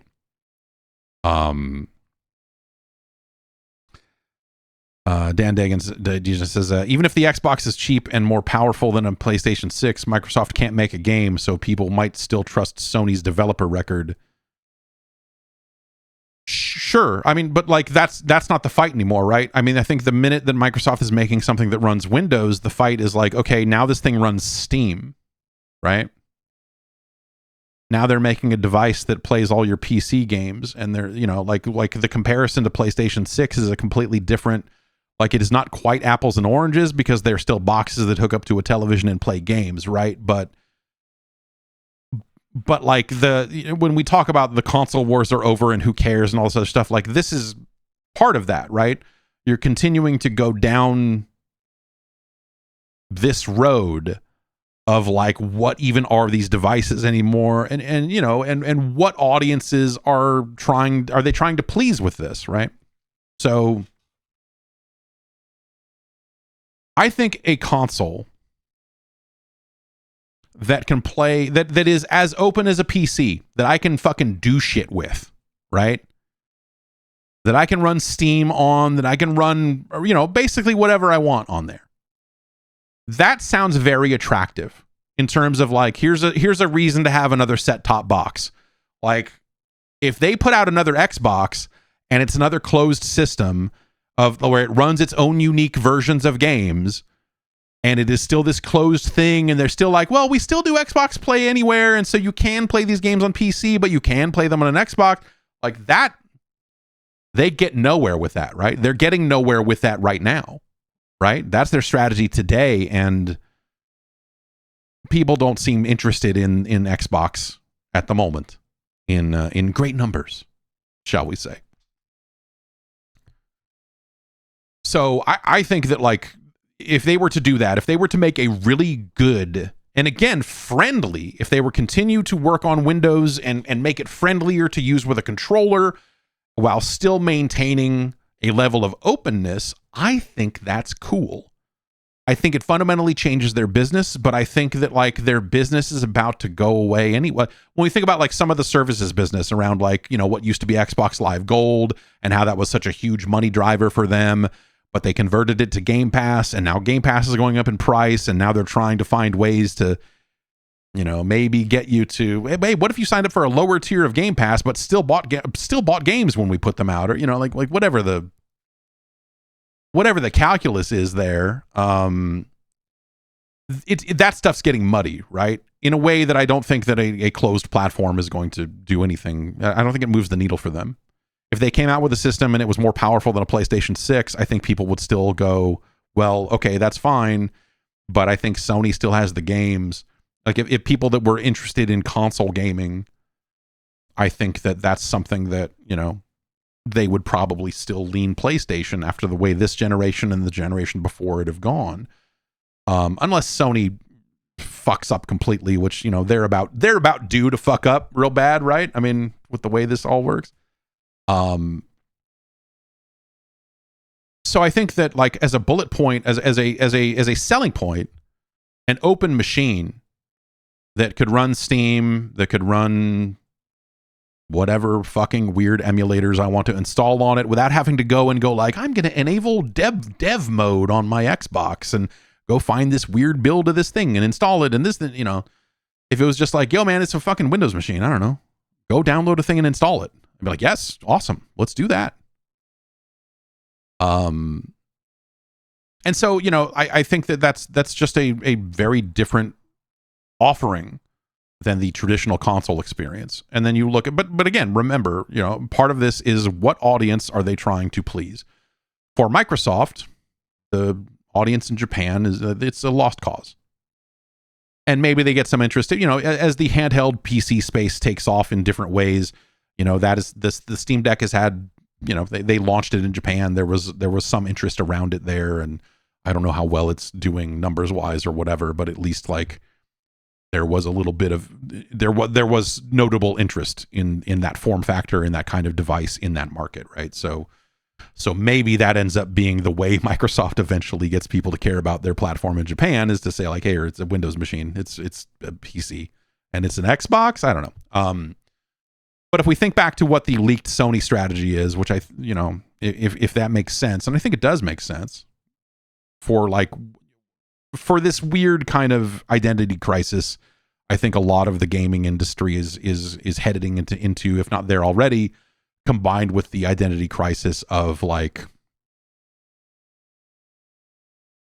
consoles and how much do they cost and who wants them, and how many people want them, and how much do the games cost to make for those consoles, and this and that. Like all of these kind of numbers that are not adding up the same way anymore, even as we talk about the PlayStation 5 as like the most, you know, revenue they've brought in a console generation. There is still this like, you know, you see it, you feel it. The industry is weird. The old video game industry in some ways feel like it's getting replaced by something else.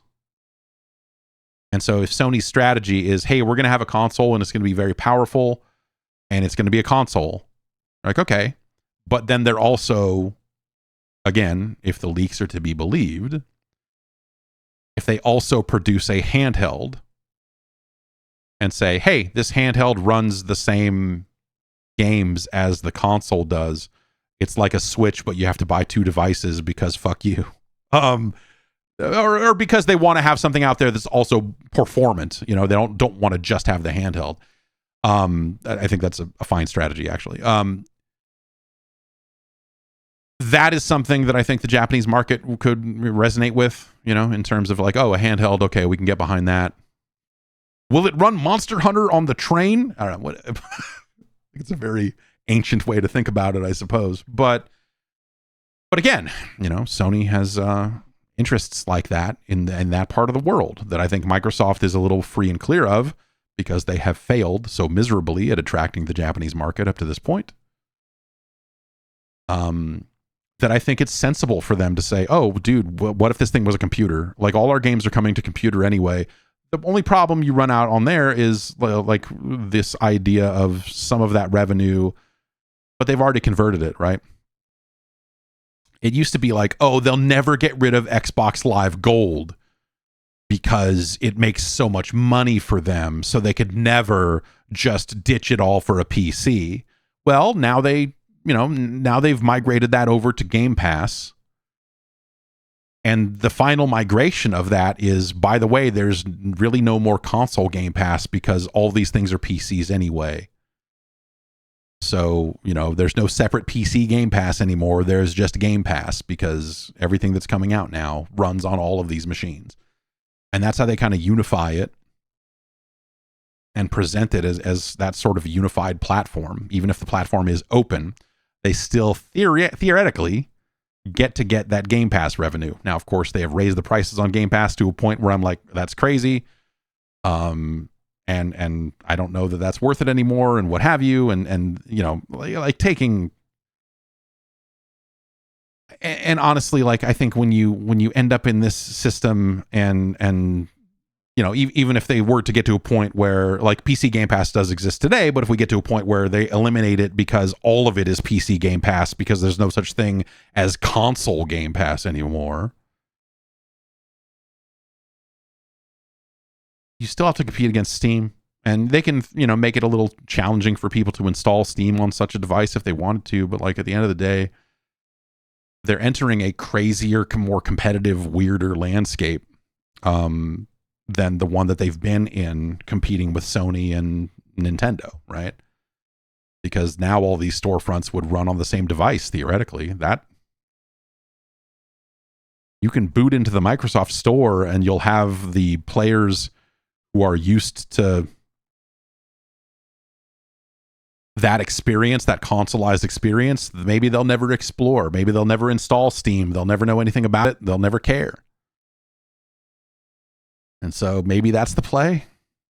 It all just seems like a different type of risk. I was going to say it seems risky, but, like, I think, you know, like, staying and doing what they've been doing, I don't think will work for them anymore. So they've got to do something. I think that this makes a lot of sense. And at the end of the day, they will still put their games on every platform. And even if Xbox as a platform doesn't work out, it's not like PC gaming is going to vanish. And it's not like Microsoft will never, ever run a game store ever again. You know, like, so the stakes for failure are, oh, I guess we just continue to publish multiple massive franchises like Elder Scrolls and Fallout and Call of Duty and Minecraft. And if that ends up being their business because the hardware end of it just didn't work out for them, they will still run Windows, which still runs games, which still run, you know, like, so this makes sense for them as kind of their next shot in that stuff. And I think Sony, like, the supposed leaked strategy, which, who knows, maybe this is all wrong, right? Maybe we're just stacking up bullshit on top of bullshit here, speculating, but But I do think that the Sony idea of making a console and a handheld makes sense for a company that has done well with this console generation and wants to have devices that, you know, like a multitude of devices that can kind of sell in Japan and edge a little bit closer to what Nintendo has been doing. And then, you know, we'll get a few years down the line and see what Nintendo does next, because I think they have to find something brand new all over again. A lot of this talk has led to release date talk as well, and 2027 is starting to sort of firm up as, you know, the rumored release date for all of these devices.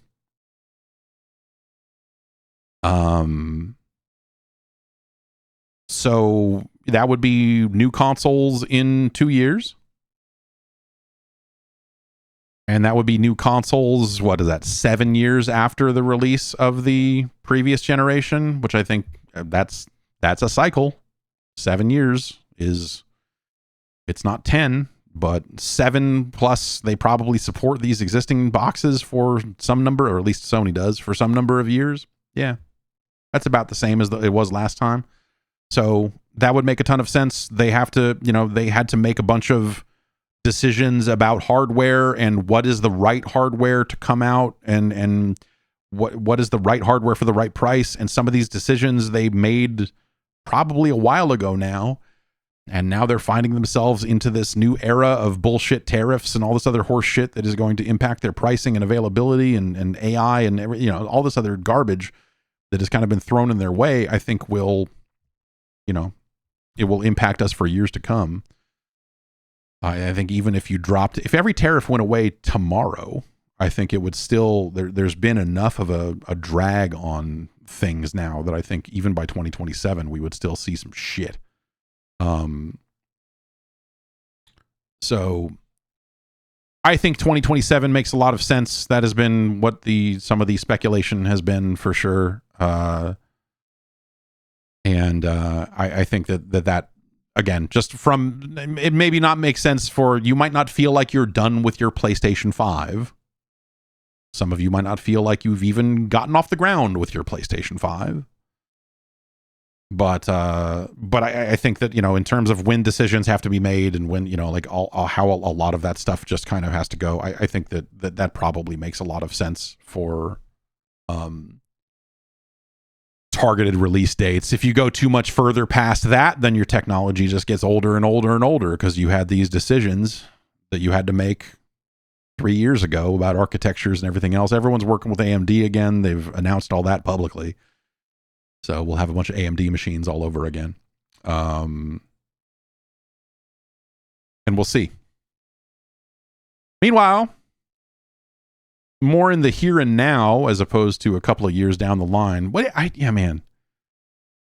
I think, you know, a lot of what happened, man, it's a couple of things, right?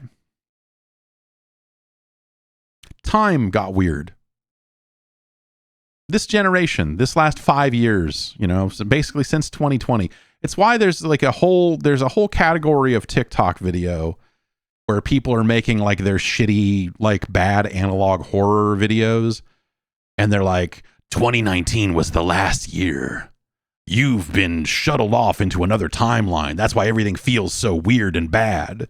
It's like, no, there was a pandemic and it fucked a lot of things up. And now time is fucking, like, the passage of time got weird because now everything is so fucking strange lately. And that's not, I didn't fall out of the timeline.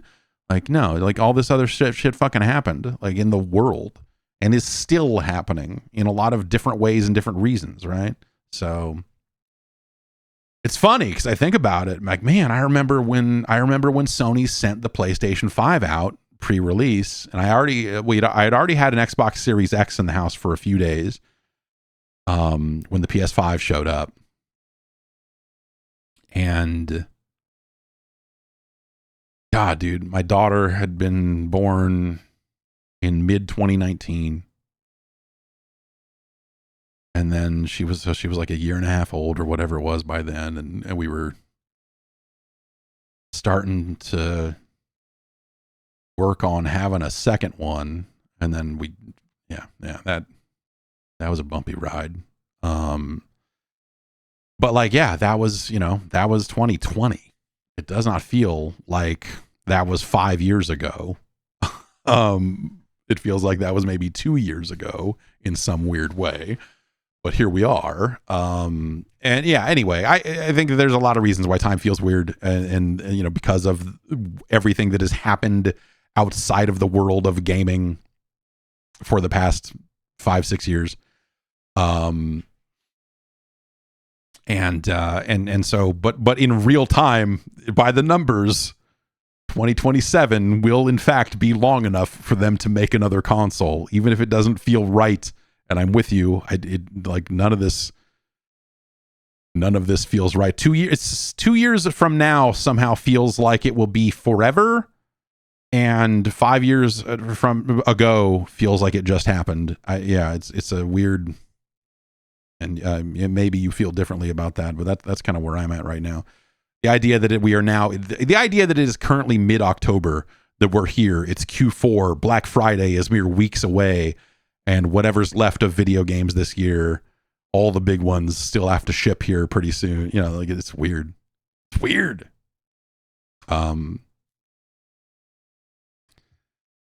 Anyway, to return to the present here.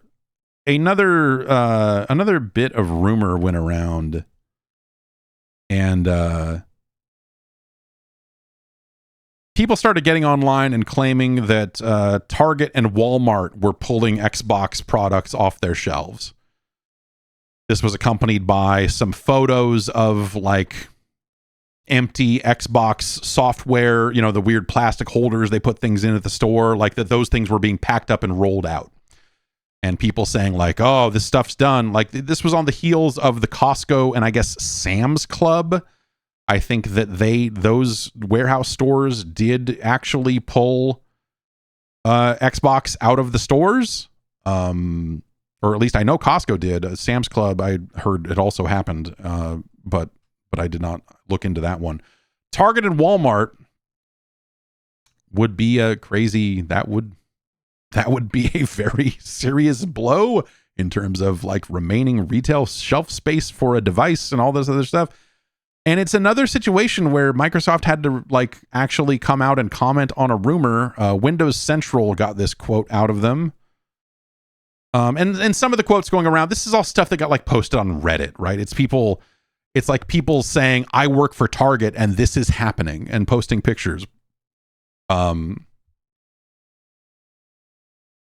But there's been a lot of stuff here, like I just called my local Walmart to ask if they were discontinuing, and I haven't heard anything. They also have them in stock. Like this stuff kind of started getting refuted. And Microsoft eventually had to give a quote here. They just said, Target and Walmart, among other retailers, remain committed partners for Xbox consoles, accessories, and games. So, again, like it's not good news for Xbox that like it seems like every week now they have to make some kind of uncharacteristic comment to say like, nope, we're still here.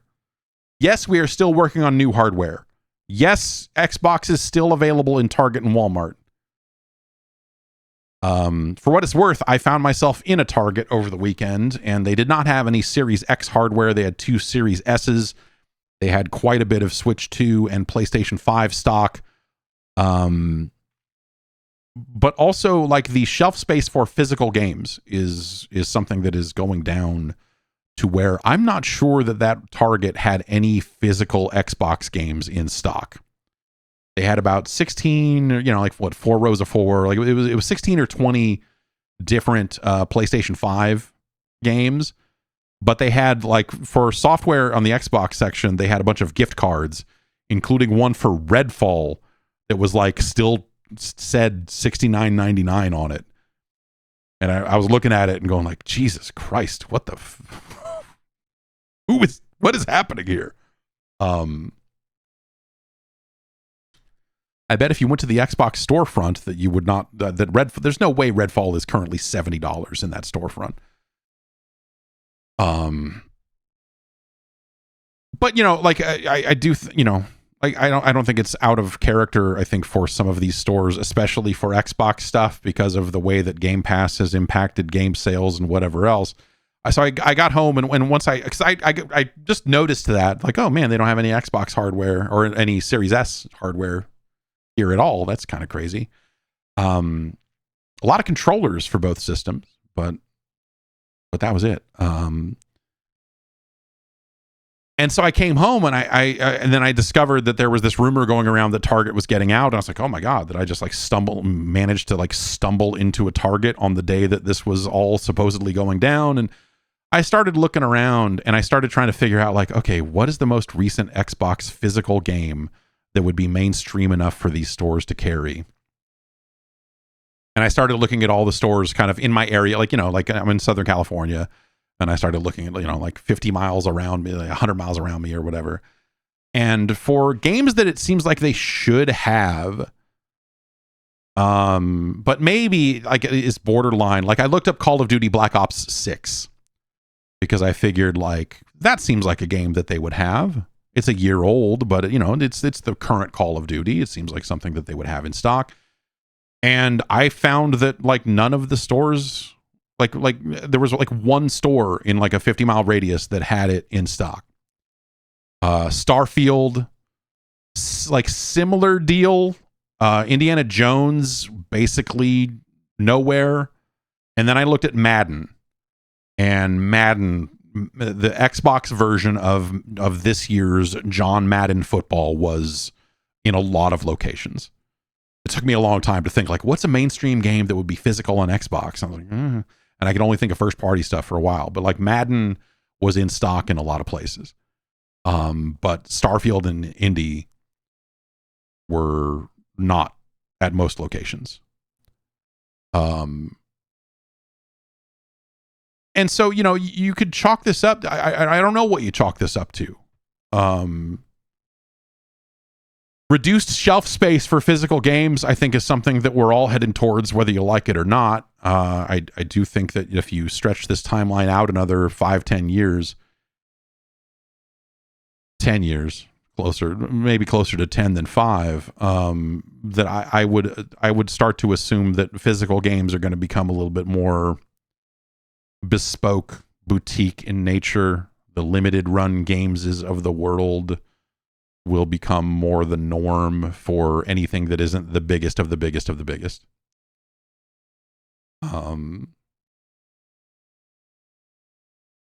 But Madden is the biggest of the biggest of the biggest in a lot of ways, right? So you would think that that would continue to have continue to earn its shelf space.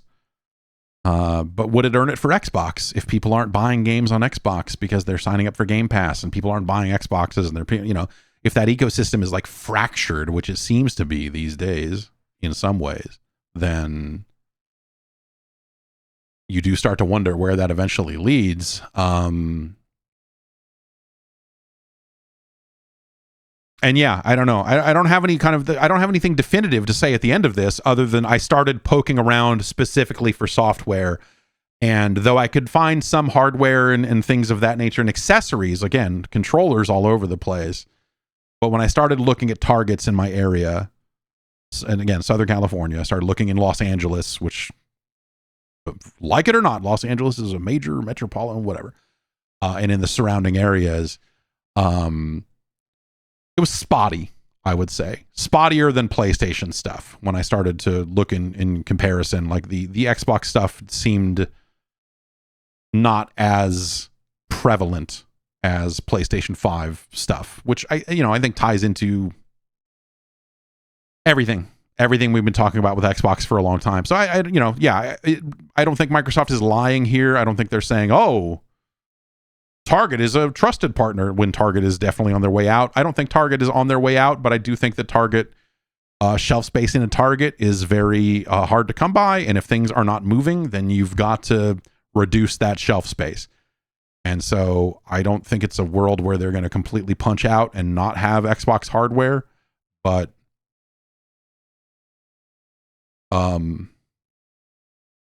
you know, it doesn't seem like it's trending in a great direction either. I don't know that I would say that PlayStation 5, like that like those sections look bad anyway, right? Compared to what they even looked like a few years ago. And some of that is the market and the shift towards digital sales. Like why devote a bunch of shelf space to a bunch of games that, you know, people are just going to go download, you know, like it makes sense on some level to just like not stock as much of that stuff. And sure enough, when you go look at the shelf full of Switch 1 games that are just laying out, not even in security, it's just like, here, just grab them and buy them. And the PS5 games are still kind of behind glass. Yeah, I don't know, man. Like retail doesn't feel good, but I don't think retail's like super healthy anyway. So it's kind of hard to it's hard to glean much about the future of Xbox based on this, because you could just as easily look at it as like, well, yeah, we know that Xbox is not selling the way PlayStation is. That's pretty much a given at this stage. And we know that retail is kind of a weird thing anyway. And so, you know, naturally there's going to be some shifts there. So I think it's probably more just that kind of happening, as opposed to any sort of coordinated or deliberate, hey, we're getting out of the Xbox business. The Costco thing, I still haven't seen anyone try to, like, I can't put I don't know how to describe that. I don't know what reasoning you would have for Costco saying, hey, we're not going to carry Xbox anymore. I think that's kind of wild. But you look at it as like, well, it's just not selling. Or you look at it as Microsoft is, you know, not manufacturing as many because they know they don't sell as much, and so they can't satisfy whatever Costco's needs are, or the price has been raised past a point where Costco doesn't feel comfortable stocking them at that price, considering they know what they were not selling for at the old price. Like, you know, something of that nature, that it all just kind of comes to a head and they just go like, oh, dude, we're done. So yeah, I don't know. Like I don't think there's no like hard fast conclusion to any of this right now. But I think these are all just signs of an industry in flux, right? Both the way games are made and the way consoles are sold and the way all of this stuff is currently happening, right? It's there's just this larger shift going on, and I don't know what this looks like on the other end of all this, you know? I don't know like where this ends up, where this all leads, and what does the game industry look like in 3 years? You know, when new consoles are coming out and all this other stuff, like what does it all look like? Yeah, they need more room for chicken bakes. I can't blame them. I need more room for chicken bakes, man. Speaking of the game industry, Remedy has issued a profit warning over sales of FBC Firebreak, according to videogameschronicle.com, your home for the news.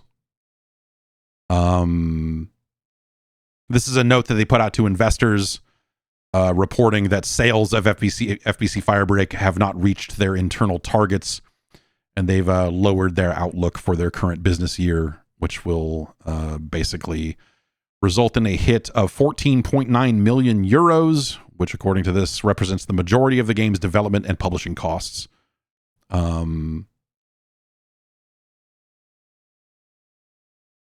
That's interesting. I don't know what their targets were for FBC Firebreak in terms of, you know, I know that the targets were higher than they reached. That's obvious. But the story, you know, everything I heard in the run up to this game's release was that, you know, this game launched on both Xbox Game Pass and on PlayStation Plus. So when they put it out, it was free for console players that were subscribers to those services. And if you're not familiar, FBC Firebreak is a co-op first-person shooter set in the Control universe. It's kind of run based. You're kind of meant to do these missions again and again and again in a, you know, a Left 4 Dead-esque manner. And and it has some okay ideas. It launched without some of those ideas, and they have tried to change up the progression and things that to make it more palatable since its release. And it is a game that is okay and has some cool ideas that I don't think is especially like fantastic, but it's neat.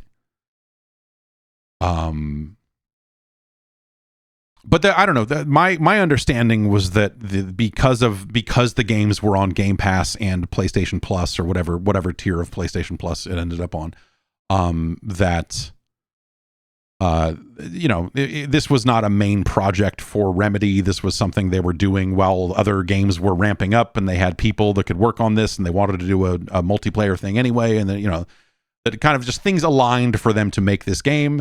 And also a lot of the costs were going to, not all of them, but like a significant chunk of the cost of making FBC Firebreak was going to be handled by the money that would come in from Game Pass and from PlayStation Plus. And so hearing that this is, that they have to issue a profit warning over this, as I would say, slightly surprising to me, because I figured that kind of no matter what, even if there was a revenue shortfall, it would not be a massive one, because this always just kind of seemed like a relatively smallish project. There's a quote here from the CEO, Taro Vertala, says Remedy is recognizing a non-cash impairment of capitalized development costs and allocated purchased publishing and distribution rights related to FBC Firebreak. While we balance future investments to the title, we continue developing and improving the game in line with our updated long-term sales forecast. That's a lot of words. The game did have over 1 million players in its first 10 days, according to earlier financial reports from the company. But yeah, obviously did not break through. They were put on their back feet initially, like right after launch. They were kind of in a position where they were putting out statements saying like, hey, yeah, so there's some stuff we can fix immediately, and then there's some stuff that's going to take a little bit longer time. Here's the stuff we're doing today. And they kind of rushed out some patches to change the rate at which you unlocked new gear. I think that game is more fun when you have all of the stuff unlocked than it is when you have low-level bad versions of the guns. And so they have changed up the way the progression works and the way the unlocks work to where you are not unlocking bad versions of guns. You're just unlocking the fully charged versions of guns. And among other things, right? But the game was bad at illustrating what made it cool. I think that there's a lot of nuance to some of the interactions in that game, where like if you're on fire, you can shoot a sprinkler on the ceiling and it will rain down on you, put out the fire. There's, which is something they don't ever tell you can do. And so there was a lot of just like learning about what you could do in that game that they didn't do a good job with in terms of just like tutorializing and exposing that to you. And that I think didn't help either. It's like they tried to make it mysterious, or like, hey, you're going to uncover some neat tricks, but like the game was just not good enough, engaging enough for people to want to learn those tricks, right?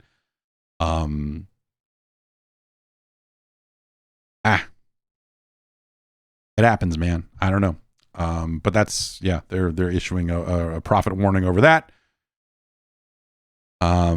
Union members are suing Build a Rocket Boy, the studio behind Mind's Eye. Independent Workers of Great Britain, the game workers arm of that, is suing. Build a Rocket Boy has been working through the process of laying people off post the release of Mind's Eye, which was a video game, I guess, in theory.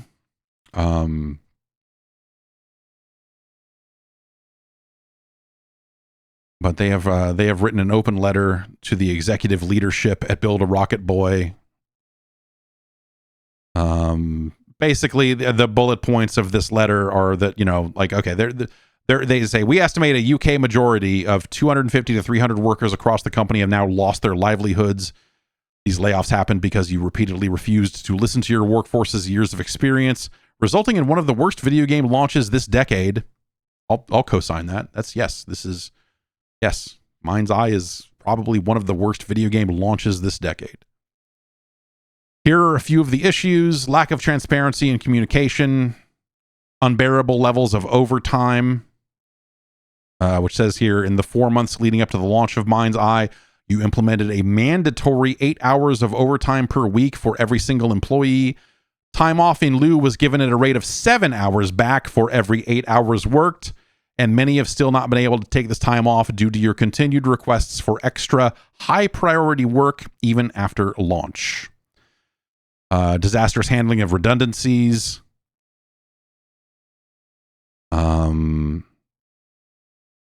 As well as many other issues. I was looking for a specific phrase here that I guess is not technically in the open letter. But remember, this is the studio where the leadership at the studio, Leslie Benzies, the Benz, if you will, known for his work on the Grand Theft Auto franchise, was out there talking to the company and claiming that there were saboteurs working to undermine the game before its release, and blaming, and that there were people inside the studio working to take the studio down, and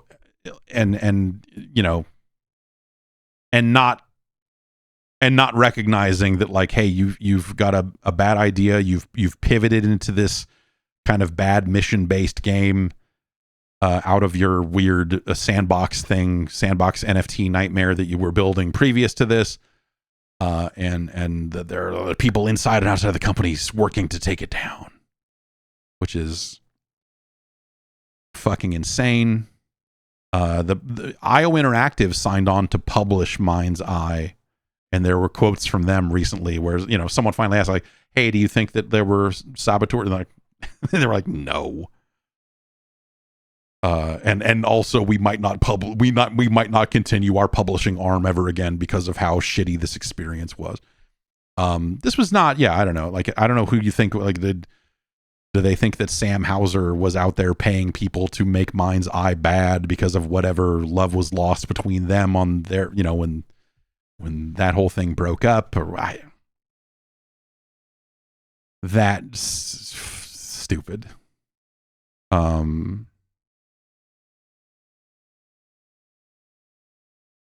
So the demands of the union are, they want a public apology for the mistreatment of employees, the option for remaining employees on redundancy notice to either work their notice period or take payment in lieu of notice, a concerted, meaningful, and documented effort to improve conditions and processes within the company, including the acknowledgement of the union, and a commitment to use official external partners to action any future redundancies and prevent unfair treatment. Mark Gerhard and Leslie Benzies, you often refer to your employees as family, but we ask you to consider, is this really how you treat your own? I would believe 100% that someone responsible for that particular era of Grand Theft Auto would treat his own family exactly that way. To be honest, I would say, yeah, probably. I don't know. Mind's Eye, there was another patch for Mind's Eye relatively recently. Not that anyone noticed or cared. If you did not play Mind's Eye, you're not alone. It is a mission-based game where you are a dude with weird old military hardware in your head, and you're trying to find out why, or you're trying to find out something about it and why it is there. And so you go and decide to go work for the company that made it, and you quickly get wrapped up into intrigue. It launched with a lot of technical issues and things that were just, performance-wise, that were just shitty. Just poor performance, memory leaks, crashes, just stuff like that. But ultimately, they could polish that game up for years and it would still be that game. That game sucks. The mission design, the storyline, the dialogue, the things you are doing inside of those missions as like a, you know, kind of, it's like they made a kind of a Grand Theft Auto-ish sort of mission-based game with a lot of driving, but there's no real open world. So there's no side stuff. There's like nothing to do. It's, you just do missions and there happens to be a world there. This all came out of another large, they had the initial thing that this studio was doing was supposed to be this kind of sandbox where you are making your own games inside of it and all of this stuff. And, you know, that thing never really came to pass. And instead, you know, at some point they pivoted into, okay, we've got to release a game. So they used that technology to make this game and it's not good. I don't know. It's not surprising that it, you know, that all of this went down poorly. You know, when you think about some of the things that were being said around the game's release about sabotage and all the other insane stuff that, like, yeah, I guess it's unsurprising that like they didn't handle layoffs well and redundancies and the proper procedures that you have to go through in the UK. Like, it's not surprising that this union has its complaints about how all of that went. It's a poor product at the end of the day. It's a shame because I'm sure a lot of people worked very hard on a lot of the technology that powered it. And, you know, and then, you know, a lot of people probably worked on whatever this game ended up being on top of that. Sounds like they crunched pretty hard on it for a good long time. And for what, man? That game sucks. That game just straight up sucks. One of the worst games I played this year. You know, it's always a crazy situation, right? Where it's like no one played the actual worst game that came out this year because it's but in terms of like games that they were trying to charge very real money for, boy oh boy did that thing fucking stink.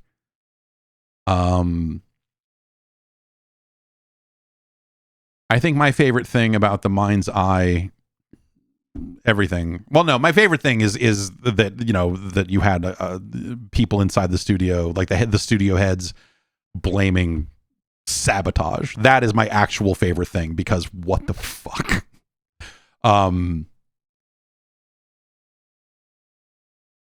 That is my actual favorite thing about that. But my second favorite thing is that they had contacted streamers to try to do sponsored streams on release day or release week or whatever, like right around the time of launch. And that there's footage of people who were streaming. They were minutes away from going into their sponsored block of, okay, it's time for me to play Mind's Eye, a game which I love. Sponsored stream. And that like minutes before it was supposed to start, they canceled it.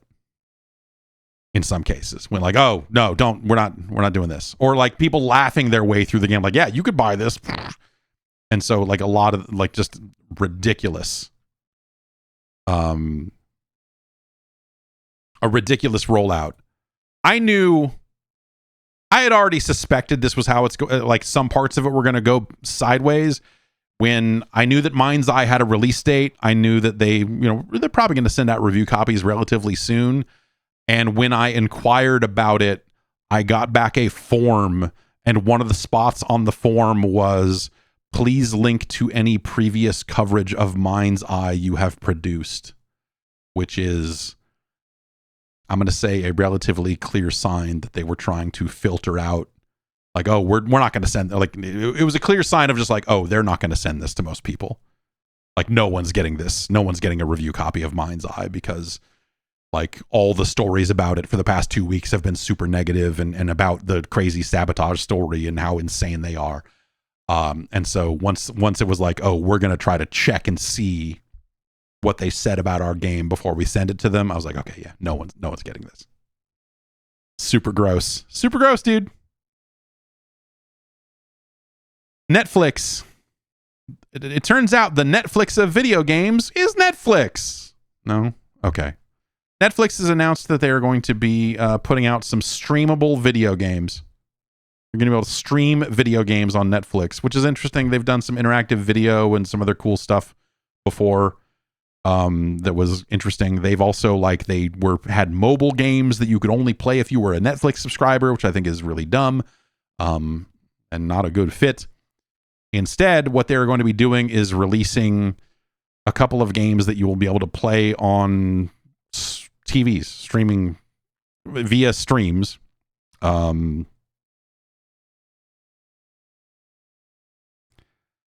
It's some of this stuff looks pretty lightweight. It's like Boggle Party, Pictionary, it's 5 games that are part of the rollout. But of those 5 games, one of them is Tetris. Specifically, it is Tetris Time Warp, which is the new version of Tetris that they made for the Digital Eclipse made for Tetris Forever. So that is going to be getting a weird standalone release as a streaming game on Netflix, which is, I don't know, it's interesting. Lego Party is also part of this, which I guess Lego Party came out? Wait, did Lego Party come out? Did they release a Lego Party? Yeah, okay, September 30th. Okay, so I guess Lego Party's been out for a couple of weeks. That is also going to be released on Netflix, which is interesting. I don't know. I don't want to see that.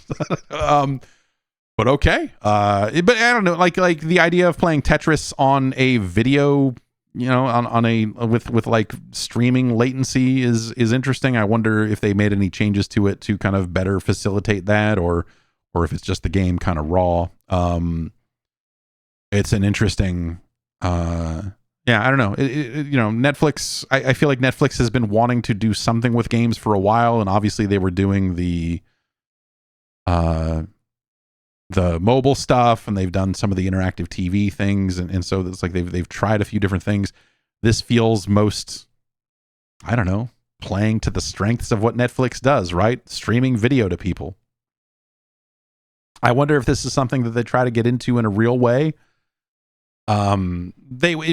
Presumably they would stick to the games that they could offer to Netflix subscribers for no additional money, instead of just like selling full priced games on a streaming service. I don't think that's a sensible future for Netflix, but I do wonder if they see success with these 5 games, if it's something where they would eventually try to expand this. In a world where Jackbox would be a great fit for this, but the thing I was going to say is in a world where the Amico games were actually worth playing or good in any way, which now that more and more of those games have been showing up on Steam and showing up on phones and stuff, like you have a pretty good idea. Like, oh, all these games are awful, or most of these games are terrible. Like, you want to play a bad new version of Vaster? No, I do not. No, I actually don't. Like the Amico family gaming concept, would actually make sense as a arm of Netflix.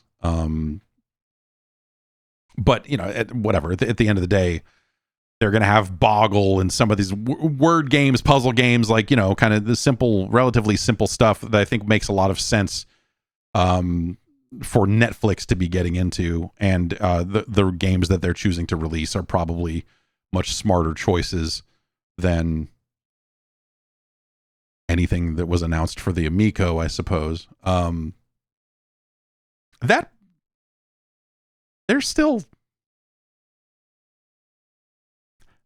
people out there that are like, say that the Amico is going to come out, like they're still like, well, we're selling these games, like they've started. What they've done is some of the games that were developed for the Amico, some of those got sold off to other companies that are publishing them on like Steam and Switch. And then there's an Amico app for phones, and there's some games you can buy inside of that for it's like 15, it's way too much money. These games are way too much money. But all of that still filters back to like a guy on a Discord somewhere who says, yeah, we're doing this to make sure that we get enough money to make the Amico. And you're like, God.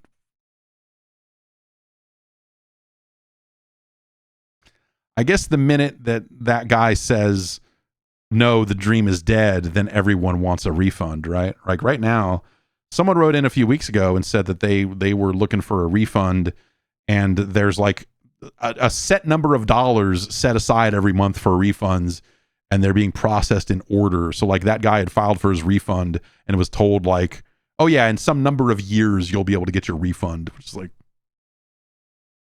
what?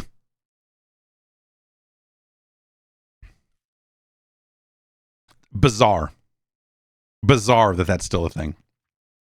And that there are still like some lunatics out there that are like true believers that are just like, no, you just don't understand. When the Amico comes out, you'll all see. Like it's really,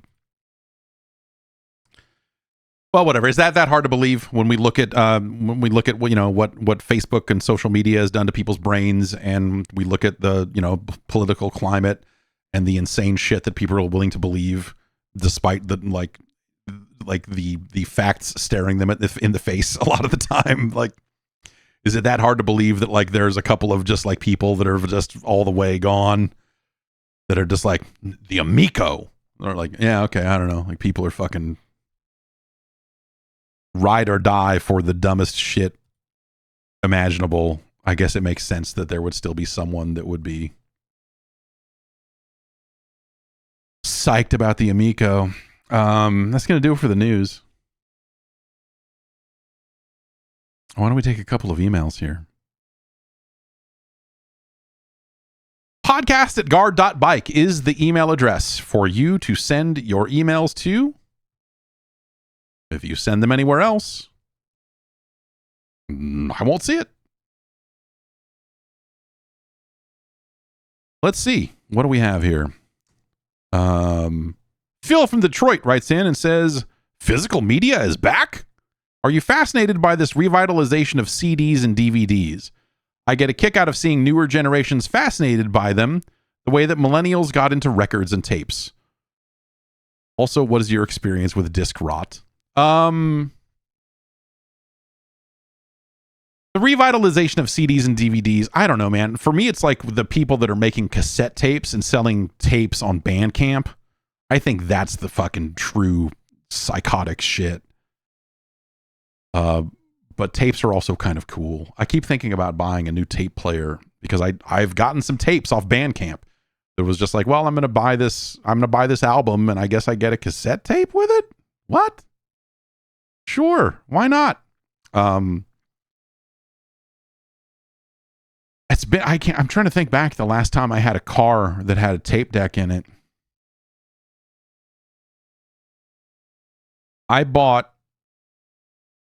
a Mustang GT in 1997. And it came with a tape deck. And then I immediately ripped that tape deck out. It was a tape deck and a separate CD player. It was like 2 units. I ripped all that shit out and put in an MP3. This was like one of the first MP3 playing head units that they sold in the States. It was a Kenwood. Had a sick dolphin on it. It was fucking awesome. And I don't think I've had a tape deck in a car since. I don't think I've had a working tape deck or like hooked up to anything since, you know? I don't know. So I bought the fucking, I don't know why. I bought the Tron and Tron Legacy 4K Blu-rays that came out because I knew if I didn't order them immediately, they would be sold out and impossible to get. And so when I saw that they were in stock somewhere, I went, oh shit. And then they took forever. They finally showed up last week. And it's those movies in 4K, which there are other ways to watch those movies in 4K that were not delayed by weeks and weeks. So even though I had ordered them, I've somehow managed to watch both of those movies in 4K in the time waiting for those discs to show up.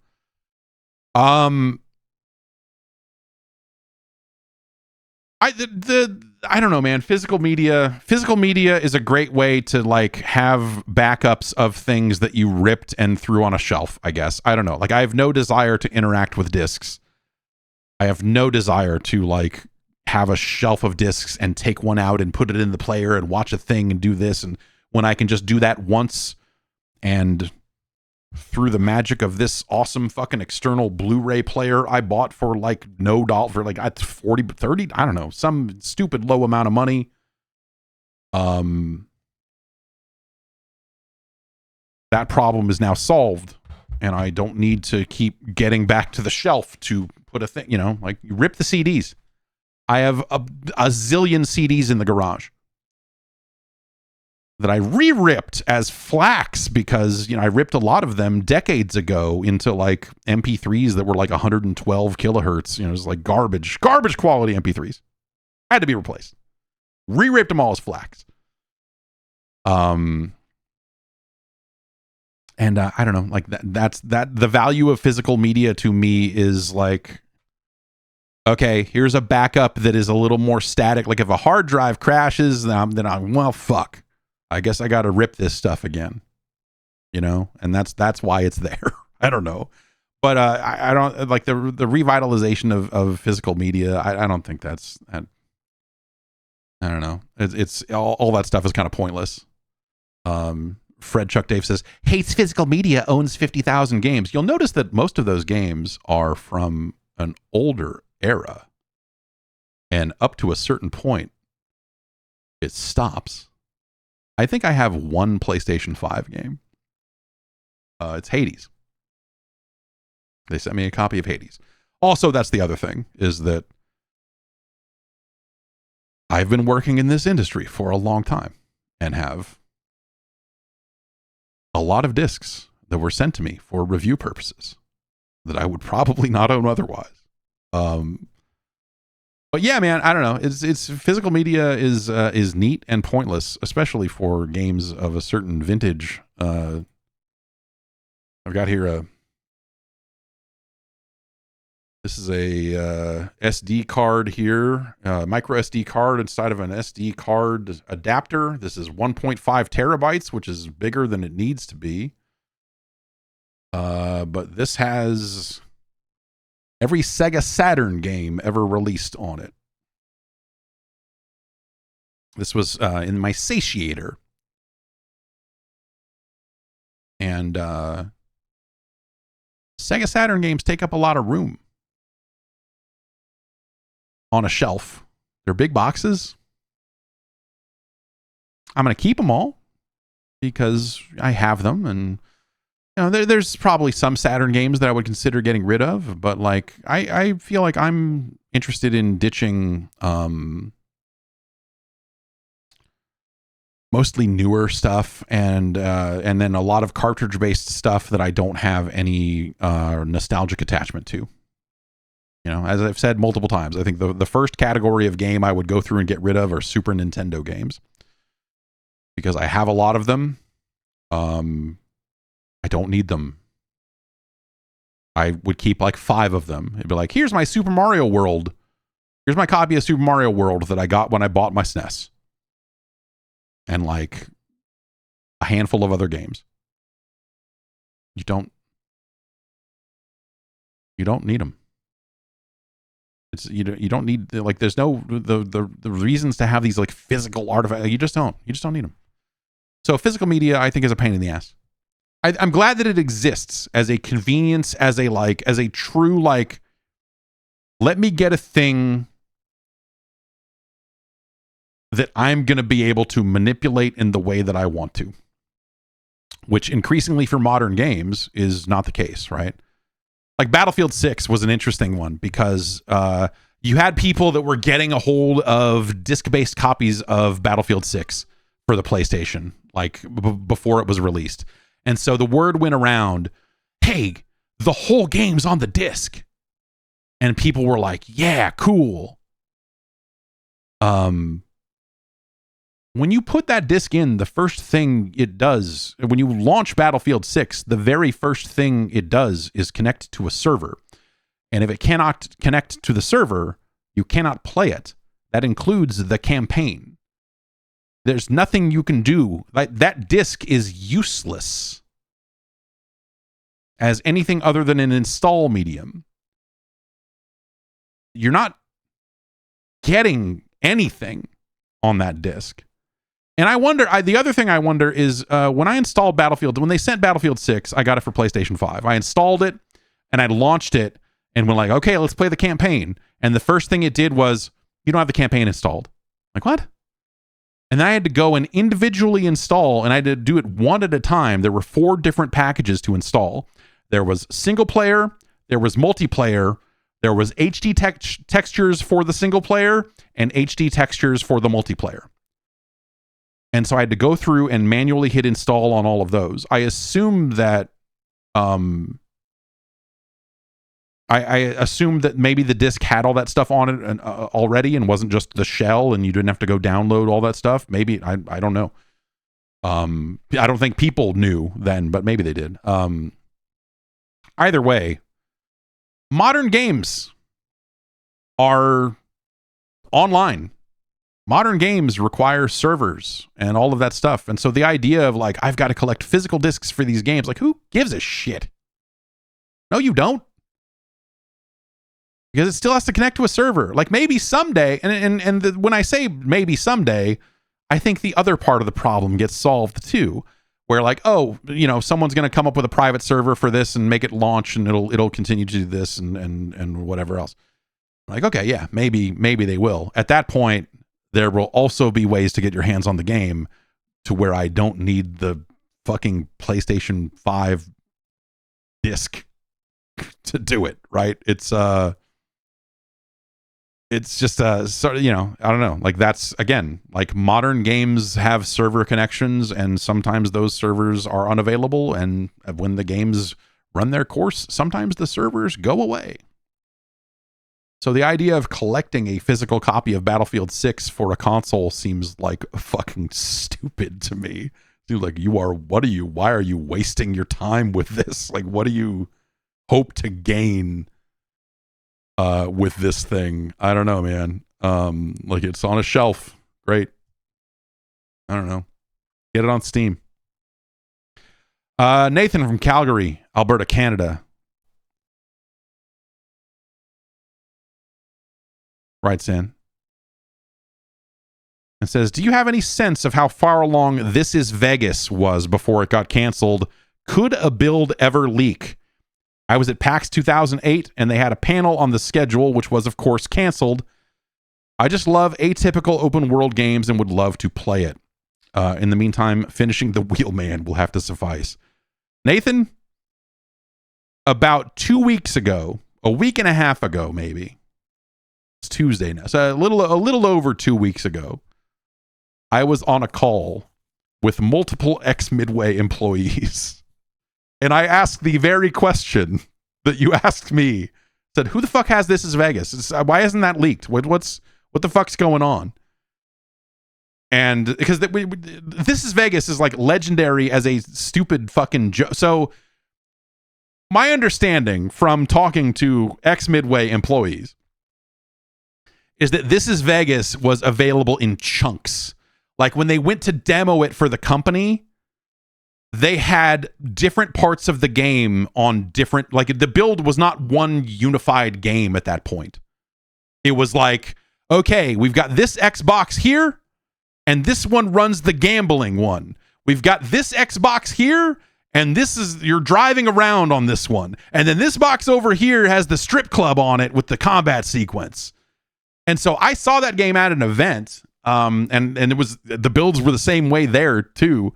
But I don't think they ever got that game to a point where all of it was in one thing. And so I asked the question, I said, who the fuck has builds of that game? Like, someone does, right? And they racked their brains. They started kicking around names of people that I don't know who they were, but it was just like, I bet this guy would have this guy. So I don't know. I would love to see This Is Vegas in some form because of the legendary mess that it has become amongst my group of friends who used to work at Midway. but yeah, I don't know. This is Vegas was always, it never seemed like it had fully coalesced into a full video game. It was just like a bunch of demos and concepts that were not necessarily joined together. And so that said, yes, there are builds of it, but if you're expecting something that is a big, fully fledged open world game and like a fully fledged preview build that's completable or anything, like, I don't think This Is Vegas ever got that far along. I could be wrong about that, but my understanding is that it's not a thing that reached a far enough along sort of thing. Jehoshaphat says, who greenlit that? I mean, I guess it would be Neil Nicastro, right? I mean, he was the guy that was probably like, Matt Booty didn't take over Midway until it was like done. Like, Neil Nicastro was there, I think, until very close to the actual end, and then Matt Booty was the CEO there for the final days of Midway and the sale to Warner and all that stuff. And now he runs studios at Xbox.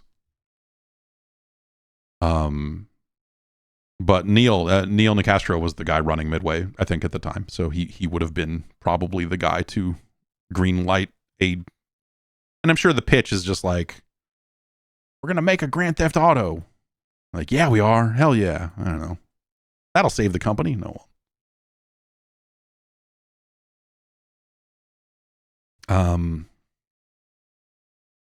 Michael in Brisbane writes in and says, with everything becoming a subscription nowadays, do you ever see Steam eventually charging for cloud saves? In 2025, it's realistically amazing. I can jump from my deck back to my PC and pick up where I left off without owing someone some money.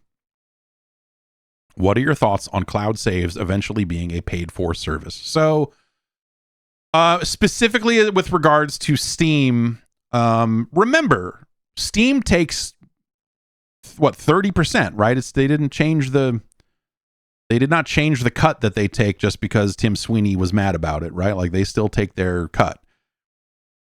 The thing that you're paying for when you pay Valve 30% of your game sale, or whatever percentage it is, forget the 30%, but like when you pay Valve a percentage of money for the sale of your game, like, that is stuff that is then in theory funding development of the Steam platform and keeping it running and all of this other stuff. And so part of what Steam offers to developers, similarly what Xbox offers to developers and what PlayStation offers to developers as well, Nintendo, I suppose, on their paid service, but they are technical, and Nintendo is technically charging for cloud saves,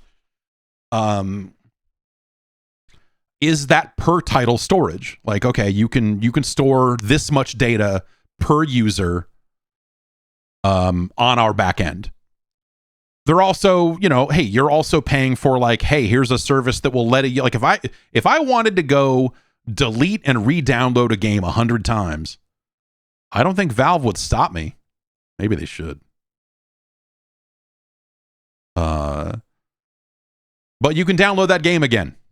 You are that, like, part of that money goes to funding Steam, the platform, the bandwidth, all of that stuff, keeping that company up and running. And so I look at it as someone is already paying for cloud storage. Does PS5 saves? Yeah, they charge for cloud saves as well on PlayStation Plus. You're right, they do. Xbox does not. And Valve, doesn't either. But but like, those are sorts of the things that you end up getting as a result of Steam, right? You get access to Steam with its wonderful community forums. Ugh.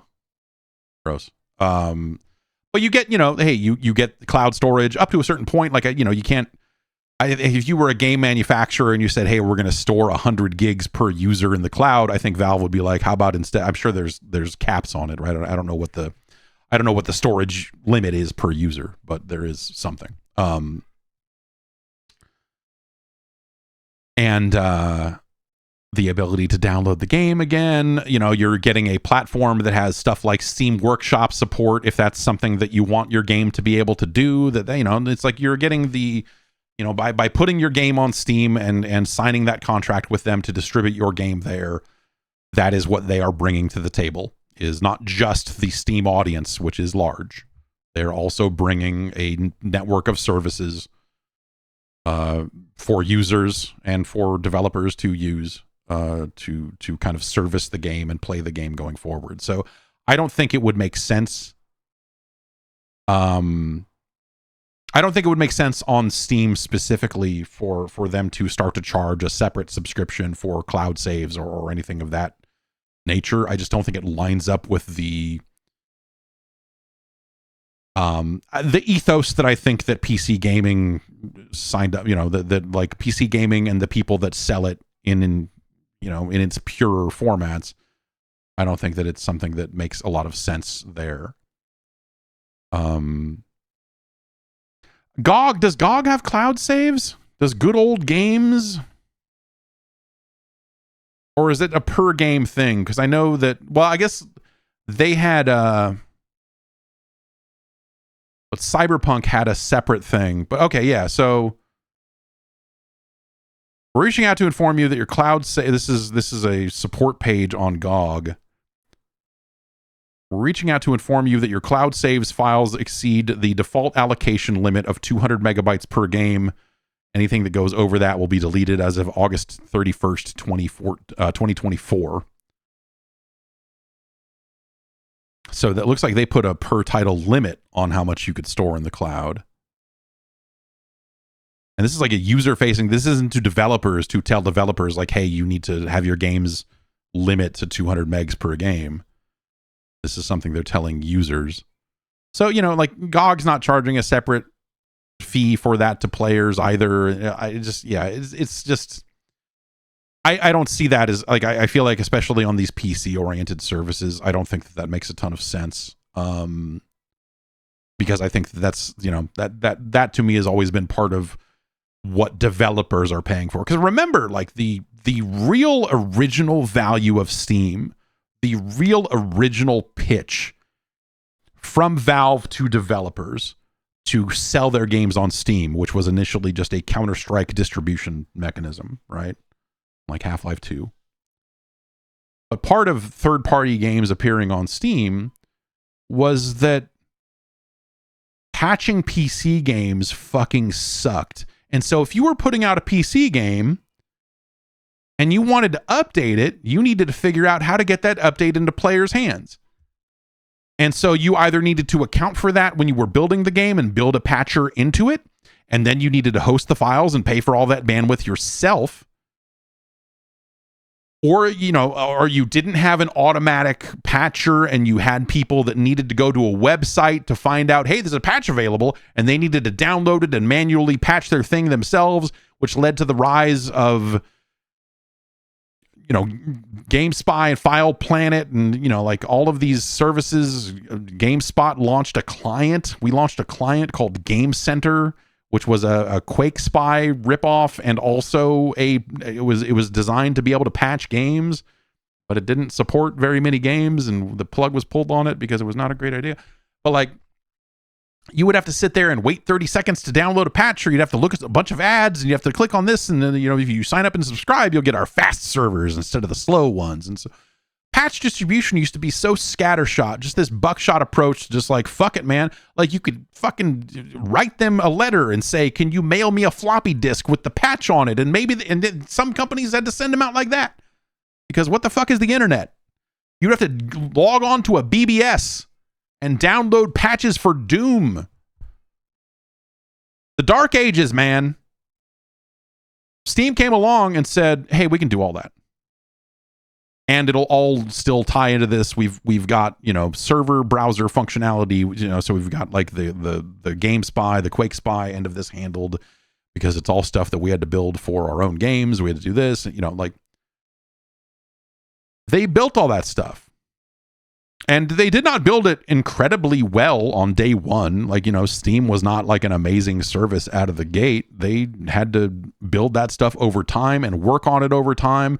but they solved that problem to where all of the other horseshit, like ways of downloading patches just ceased to exist.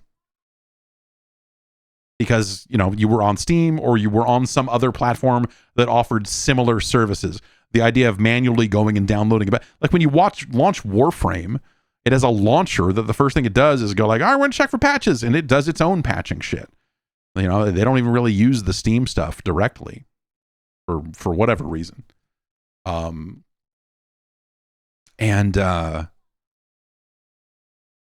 I think that's of an amazing, as someone who was playing games on the PC in the early 90s before any of this stuff existed, it is a godsend.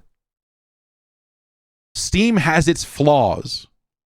The toxic, horrific community, the garbage message boards that if you're a developer, you can't just turn them off. Like, you have to put up with all of that shit. And I think that's a bummer. I wish that stuff was better. And that they moderated it, like there's just a lot of stuff there. You just go like, this stuff doesn't, this stuff is not adding to anyone's experience. But on the level of just maintaining a game, keeping it active and finding out how many other players, if you're using the Steamworks stuff that they have now for, whether it's player matching or just all the other stuff that they can do, on Steam, it's really, again, if you were playing PC games before that stuff became the standard, like talking about it now, there are still things about Steam that blow me away in that specific context of like, man, it used to be so fucked. It used to be so fucked. Having to manually patch PC games and like, oh, we're trying to play a modem game of Total Annihilation, but this guy downloaded some units he got some units that were on a floppy disk that came with a magazine, and I don't have those. What do I do? Like, ridiculous.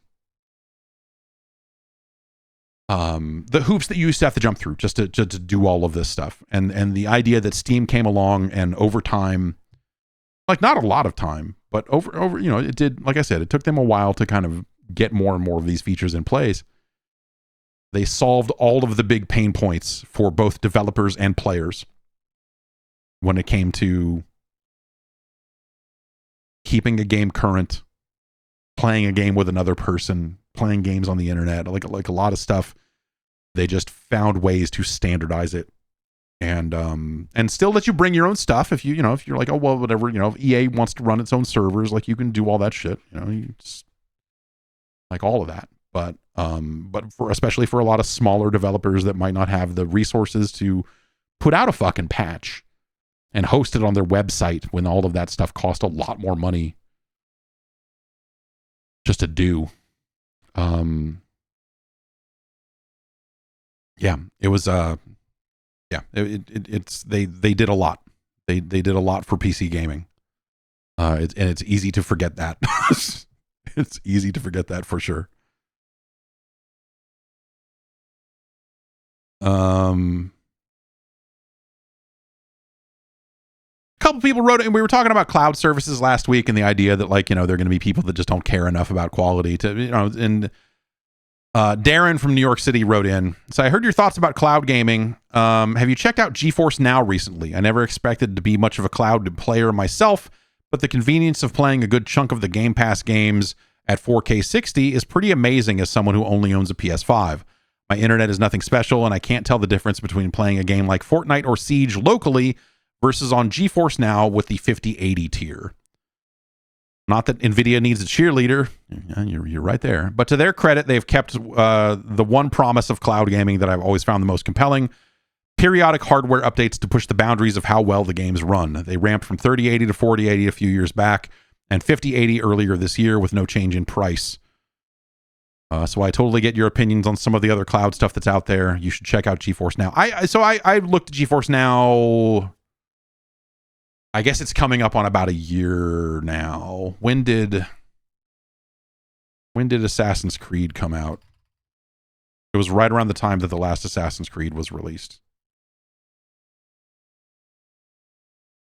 that I, yeah, okay, so that was March of this year. So I looked at it a little bit then, and yeah, I think so I would say that like when cloud gaming works, it works, and some of that is going to be dependent on the game, and some of that's going to be dependent on the hardware. I feel like people with positive things to say about cloud gaming in general are usually talking about GeForce Now over Game Pass or over any of the Sony offering. Though some of that just depends on which ecosystem you're a part of, right? So yeah, I do think that there's some value in that, and you're saying that you can't tell the difference between Fortnite and Siege locally versus in the cloud. Like, that's cool. When that works, it works, right? I think you'll have some players that will be some real down to the millisecond frame specific type of people that are always going to notice that difference. But again, I think there is a wide range of players who won't. I'm not always someone who is like the most latency sensitive person on the planet. But some things do cross a certain threshold where suddenly it goes from like, okay, this is right, to like, something's real bad here. What the hell's going on? And you realize what it is and why. And that's something I experienced locally without the cloud, as someone who worked in a studio where we were splitting an HDMI signal 9 different ways to 9 different screens.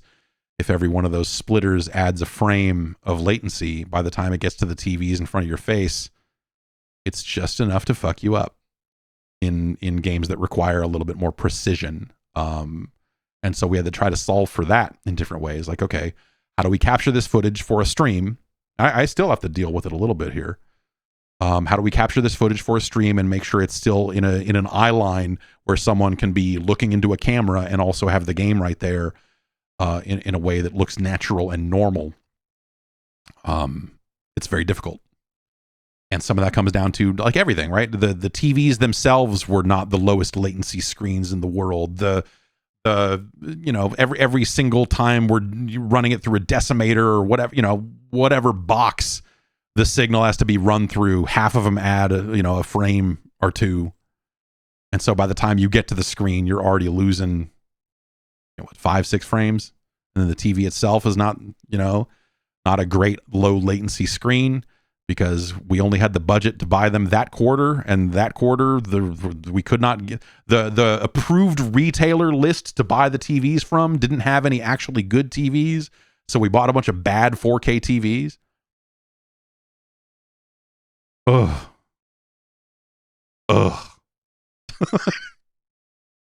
Sucked, man. This is just like frustrating. It's like one of those dumb problems that like until you're in the middle of it, you're like, I can't believe that this is now a new problem to have. But I've undergone like smaller versions of it right here in this room, with the splitter to the capture card pass through that goes to this screen that like is technically a little bit behind the screen that's over here, but it's more natural for me to look this way while I'm streaming versus turning my entire body. I mean, the eventual answer is to reorganize the entire room and reorganize where everything is, and not have to fucking do that. But all of it's a hassle.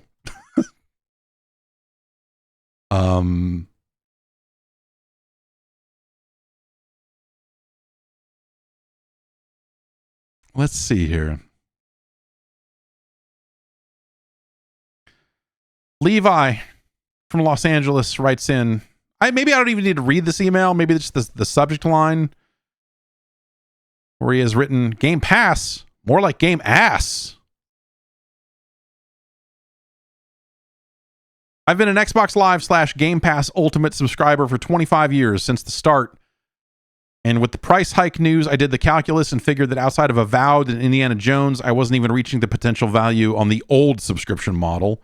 I will casually play Call of Duty every 2 or 3 years or so, but I largely feel compelled to keep it because of all the legacy games I have accumulated over the years. That changed when they upped the price. Yeah, it's not. Oh yeah, sorry. He said 23 years. I misread it as 25. But yes, I guess 23 is the actual. I think that's the number on my Xbox Live profile, is 23 years, 21 years, whatever it is. That changed when they upped the price, so I decided to cancel. I thought maybe they'd give me a don't go option to continue my price for a nominal amount of time, and yet after 23 years of supporting them, I get nothing. Surely they had to know that taking care of decades-long customers would be a worthy investment, but no, just let me cancel with no effort to keep my business. The luster of the 360 era is now gone, and when reflecting, I can't think of the last time I even fired up my Xbox, since everything looks and runs better on PC. So in a way, I'm thankful they made this fucking ridiculous cash grab move, because I needed to let go of my console gaming ties, and with all their open AI shit, being unable to complete a sentence without jamming in an AI-powered marketing speak, and their increasing support of warfare tech, along with closing numerous studios, I'm out. I can't be alone in this and cannot wait to see how many people like me are doing the same thing. Yeah. Yeah. So the thing I would say is that you're still running games on a PC. And so you're still, even if you're not directly in their ecosystem, you're still close enough to where they might get you back. Maybe you sign up for PC Game Pass at some point. Maybe you buy a game off their store instead of Steam. Unlikely as that may be. It's possible. So yeah, I don't know. I mean, yeah, I get you. I get where you're coming from. That was largely the reaction. You know, I ran a poll. I ran a poll on Spotify because you can do that apparently. I don't know. Speaking of supportive warfare tech, and you know, and said like, hey, are you canceling Game Pass? Are you keeping it, or did you just never have it? And the biggest answer was I didn't have it in the first place, followed by I am canceling it, and then a handful of people saying, yeah, I'm going to keep it. You know, obviously these are small sample sizes and what have you. I'm curious to see. And I don't know that we'll know, right? I mean, at some point they just go like, oh, well, we're no longer going to announce the, you know, we're just no longer going to announce these numbers anyway. So, I wonder what we'll hear about just the movement in Game Pass subscriptions. I wonder if more people moved down a tier or if more people canceled. I feel like it's easier to just cancel and reassess, right?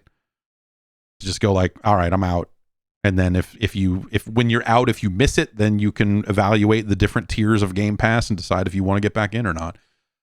But yeah. The price hike is still, it's not happening until November, right? So could you buy a bunch of prepaid cards and like stock up or something? Is that still a weird option for people if they want to try to lock in at a certain price? I don't actually know the answer to that question. I thought it was.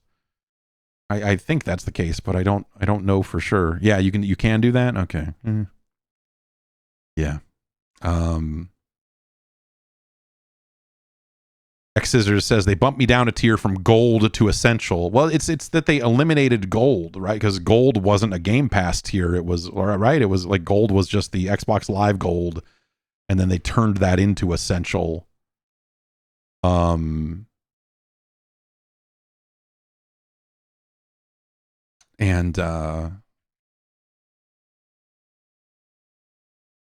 kind of go that way with it. I don't know. Yeah.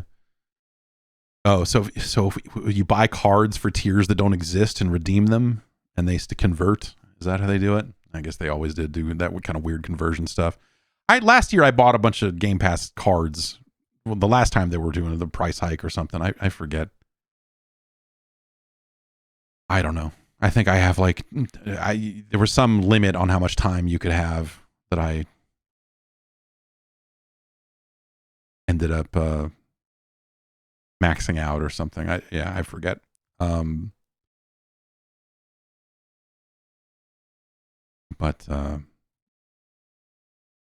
yeah.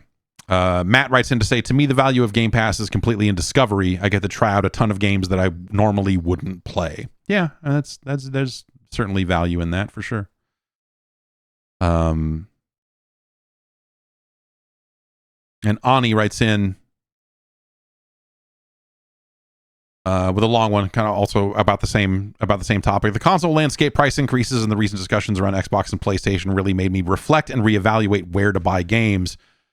As I age, I have more responsibilities to pay for, and spending $700 on a gaming system keeps being pushed down the priority list. Also, I only play about 3 or 4 big games a year, with many more indie and puzzle games. My entry into this generation was a Series S with Game Pass, but with the Game Pass price increase, my decision tree is really thrown for a loop. As an additional note, I prefer not to game on the PC, as I work at a computer all day and would like to be in a different room and on the couch. Currently, I own a Series S, a Steam Deck, and a Switch. Here's how I used to buy games. Step 1. If I've never played it before and it's on Game Pass, I'll play it on Game Pass. If not, I will purchase on Series S or Steam to play on Steam Deck, depending on whether it's a graphically demanding game or not.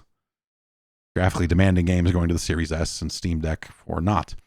If I've played the game and I really love it and see myself replaying it down the line, I would collect a physical copy for the Switch if available. This is a really involved system you've got here. I was thinking at some point I would buy a PlayStation 5 to buy physical games for the PS5, but it hasn't happened yet. I've been wanting but holding off on buying a PS5 for a long time because I'm a huge fan of single-player narrative single-player narrative action games like God of War and Last of Us. But the PS5 has not really had any that were very good or were focused on a niche that I'm not super into, like Ghost of Yotei, which is a great game, by the way. The couple interesting ones like MGS Delta, Cyberpunk, and Death Stranding also came out on the Series S. Now with Game Pass being unaffordable, I will have to digitally buy all of my games for the first time. Should I finally bite the bullet and buy a PS5 or ride the Series S into next gen? For what it's worth, I'm not someone who cares too deeply about graphical fidelity and will probably get a Switch 2 for the physical games and niche exclusives there. Man. You could buy a PS5 and go down that road, but here we are talking about a PlayStation 6 in 2 years. So are you going to buy a PS5 for the highest price they've ever been sold for? And then replace it in 2 years, which they'll support the PS5 for years to come. If the last generation was any indication, there'll be PS5 games for another 7 years anyway. So maybe it's not that big of a deal. You could always go down the road, if you really want to play games on a TV, you could hook that Steam Deck up to a TV. You could get a computer and hook it up to a TV if you really wanted to jump through those hoops. I get that that's not for everybody. I'm technically doing it, and I will tell you, it's weird. It's cool also, but it's weird. I understand that some people are just never going to want to do that.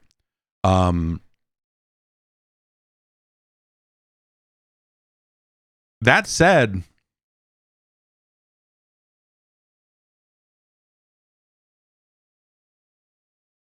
the thing about building up a library of PC games is that you'd also, there's a lot of stuff we talked about, right? But there's also the kind of future options, right? When you buy a game on a Steam Deck, if we take past performance as an indicator of how the future will go there, no matter what computer you end up with 10 years from now, it'll play some of those same Steam games. The Xbox stuff is really up in the air, right? I mean, I don't know what they'll do for backwards compatibility on Xbox going forward. I think that is one of the weirder things about where Xbox is that I don't think there's a great answer for, because they've indicated that like Xbox Play Anywhere is kind of a big deal for them. But if you bought a bunch of third-party games on an Xbox, what happens when the Xbox Series consoles are retired in favor of a thing that's basically a PC? Like, are those games are they going to come up with a way to run those games on newer Xboxes, quote unquote? Or are they just going to leave those games behind? Are they going to finally end their wonderful history of backwards compatibility in an industry that is not great? There's really no great ways to do backwards compatibility, the way that we actually want it. But in a world where it has to be a business thing, I think Xbox has done quite a good job with backwards compatibility over the years. Are they willing to walk away from that? Because, hey, these are PCs now and, whatever. Or are they going to do the work to ensure that Xbox 360 games continue to run on whatever is an Xbox 5 years from now? I don't know. I don't know. They could do that work. That work is very doable.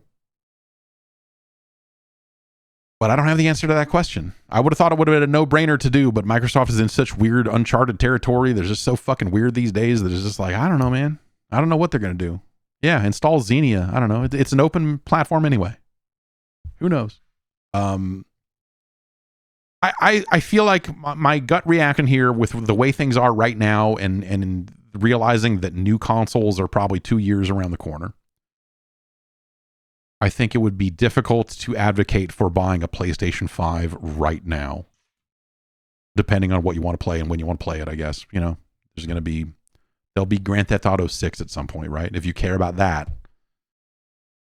then I guess get a PlayStation. I don't know. There are no easy answers right here, right now.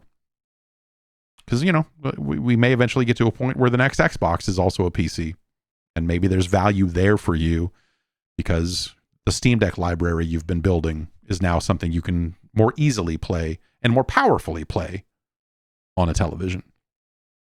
Right? I feel like the answer right now is like, give it 6 months. I don't know. And see where some of this stuff settles. If we start hearing more information about what is likely to happen next, maybe that would be a just to kind of get the lay of the land, because I feel like everything is in such an awkward place right now that sometimes it's just hard to say. And that's going to do it for the podcast this week. Thanks everybody for listening. We'll play some games this week. I am playing a couple of different Xbox video games, not on an Xbox right now. They've got a couple coming up here. That I don't think we can do anything with tomorrow, but we'll play some games tomorrow, and then Thursday that Xbox Ally thing is coming out, and so I have pre-ordered one of those against my better judgment. I have pre-ordered one of those, and I'll go grab it on Thursday and get a sense of what the hell that thing is going to be, and we'll talk about that soon. And then that Double Fine game is out like Friday, like Keeper is out like this week, and then Outer Worlds 2 is not too far off either. Battlefield is... Katamari's out. All I know is that the new Katamari's out on the 20th, is out next Friday. That's all I know. And then the Mortal Kombat thing is out at the end of the month, right? Anyway, take care of yourself. I will see you next week on the podcast, or I will see you tomorrow with some stuff. We'll hang out. We'll do some gaming. We'll catch up, and it'll stop raining. I think it's going to stop raining tonight. So yeah, I'll see you soon.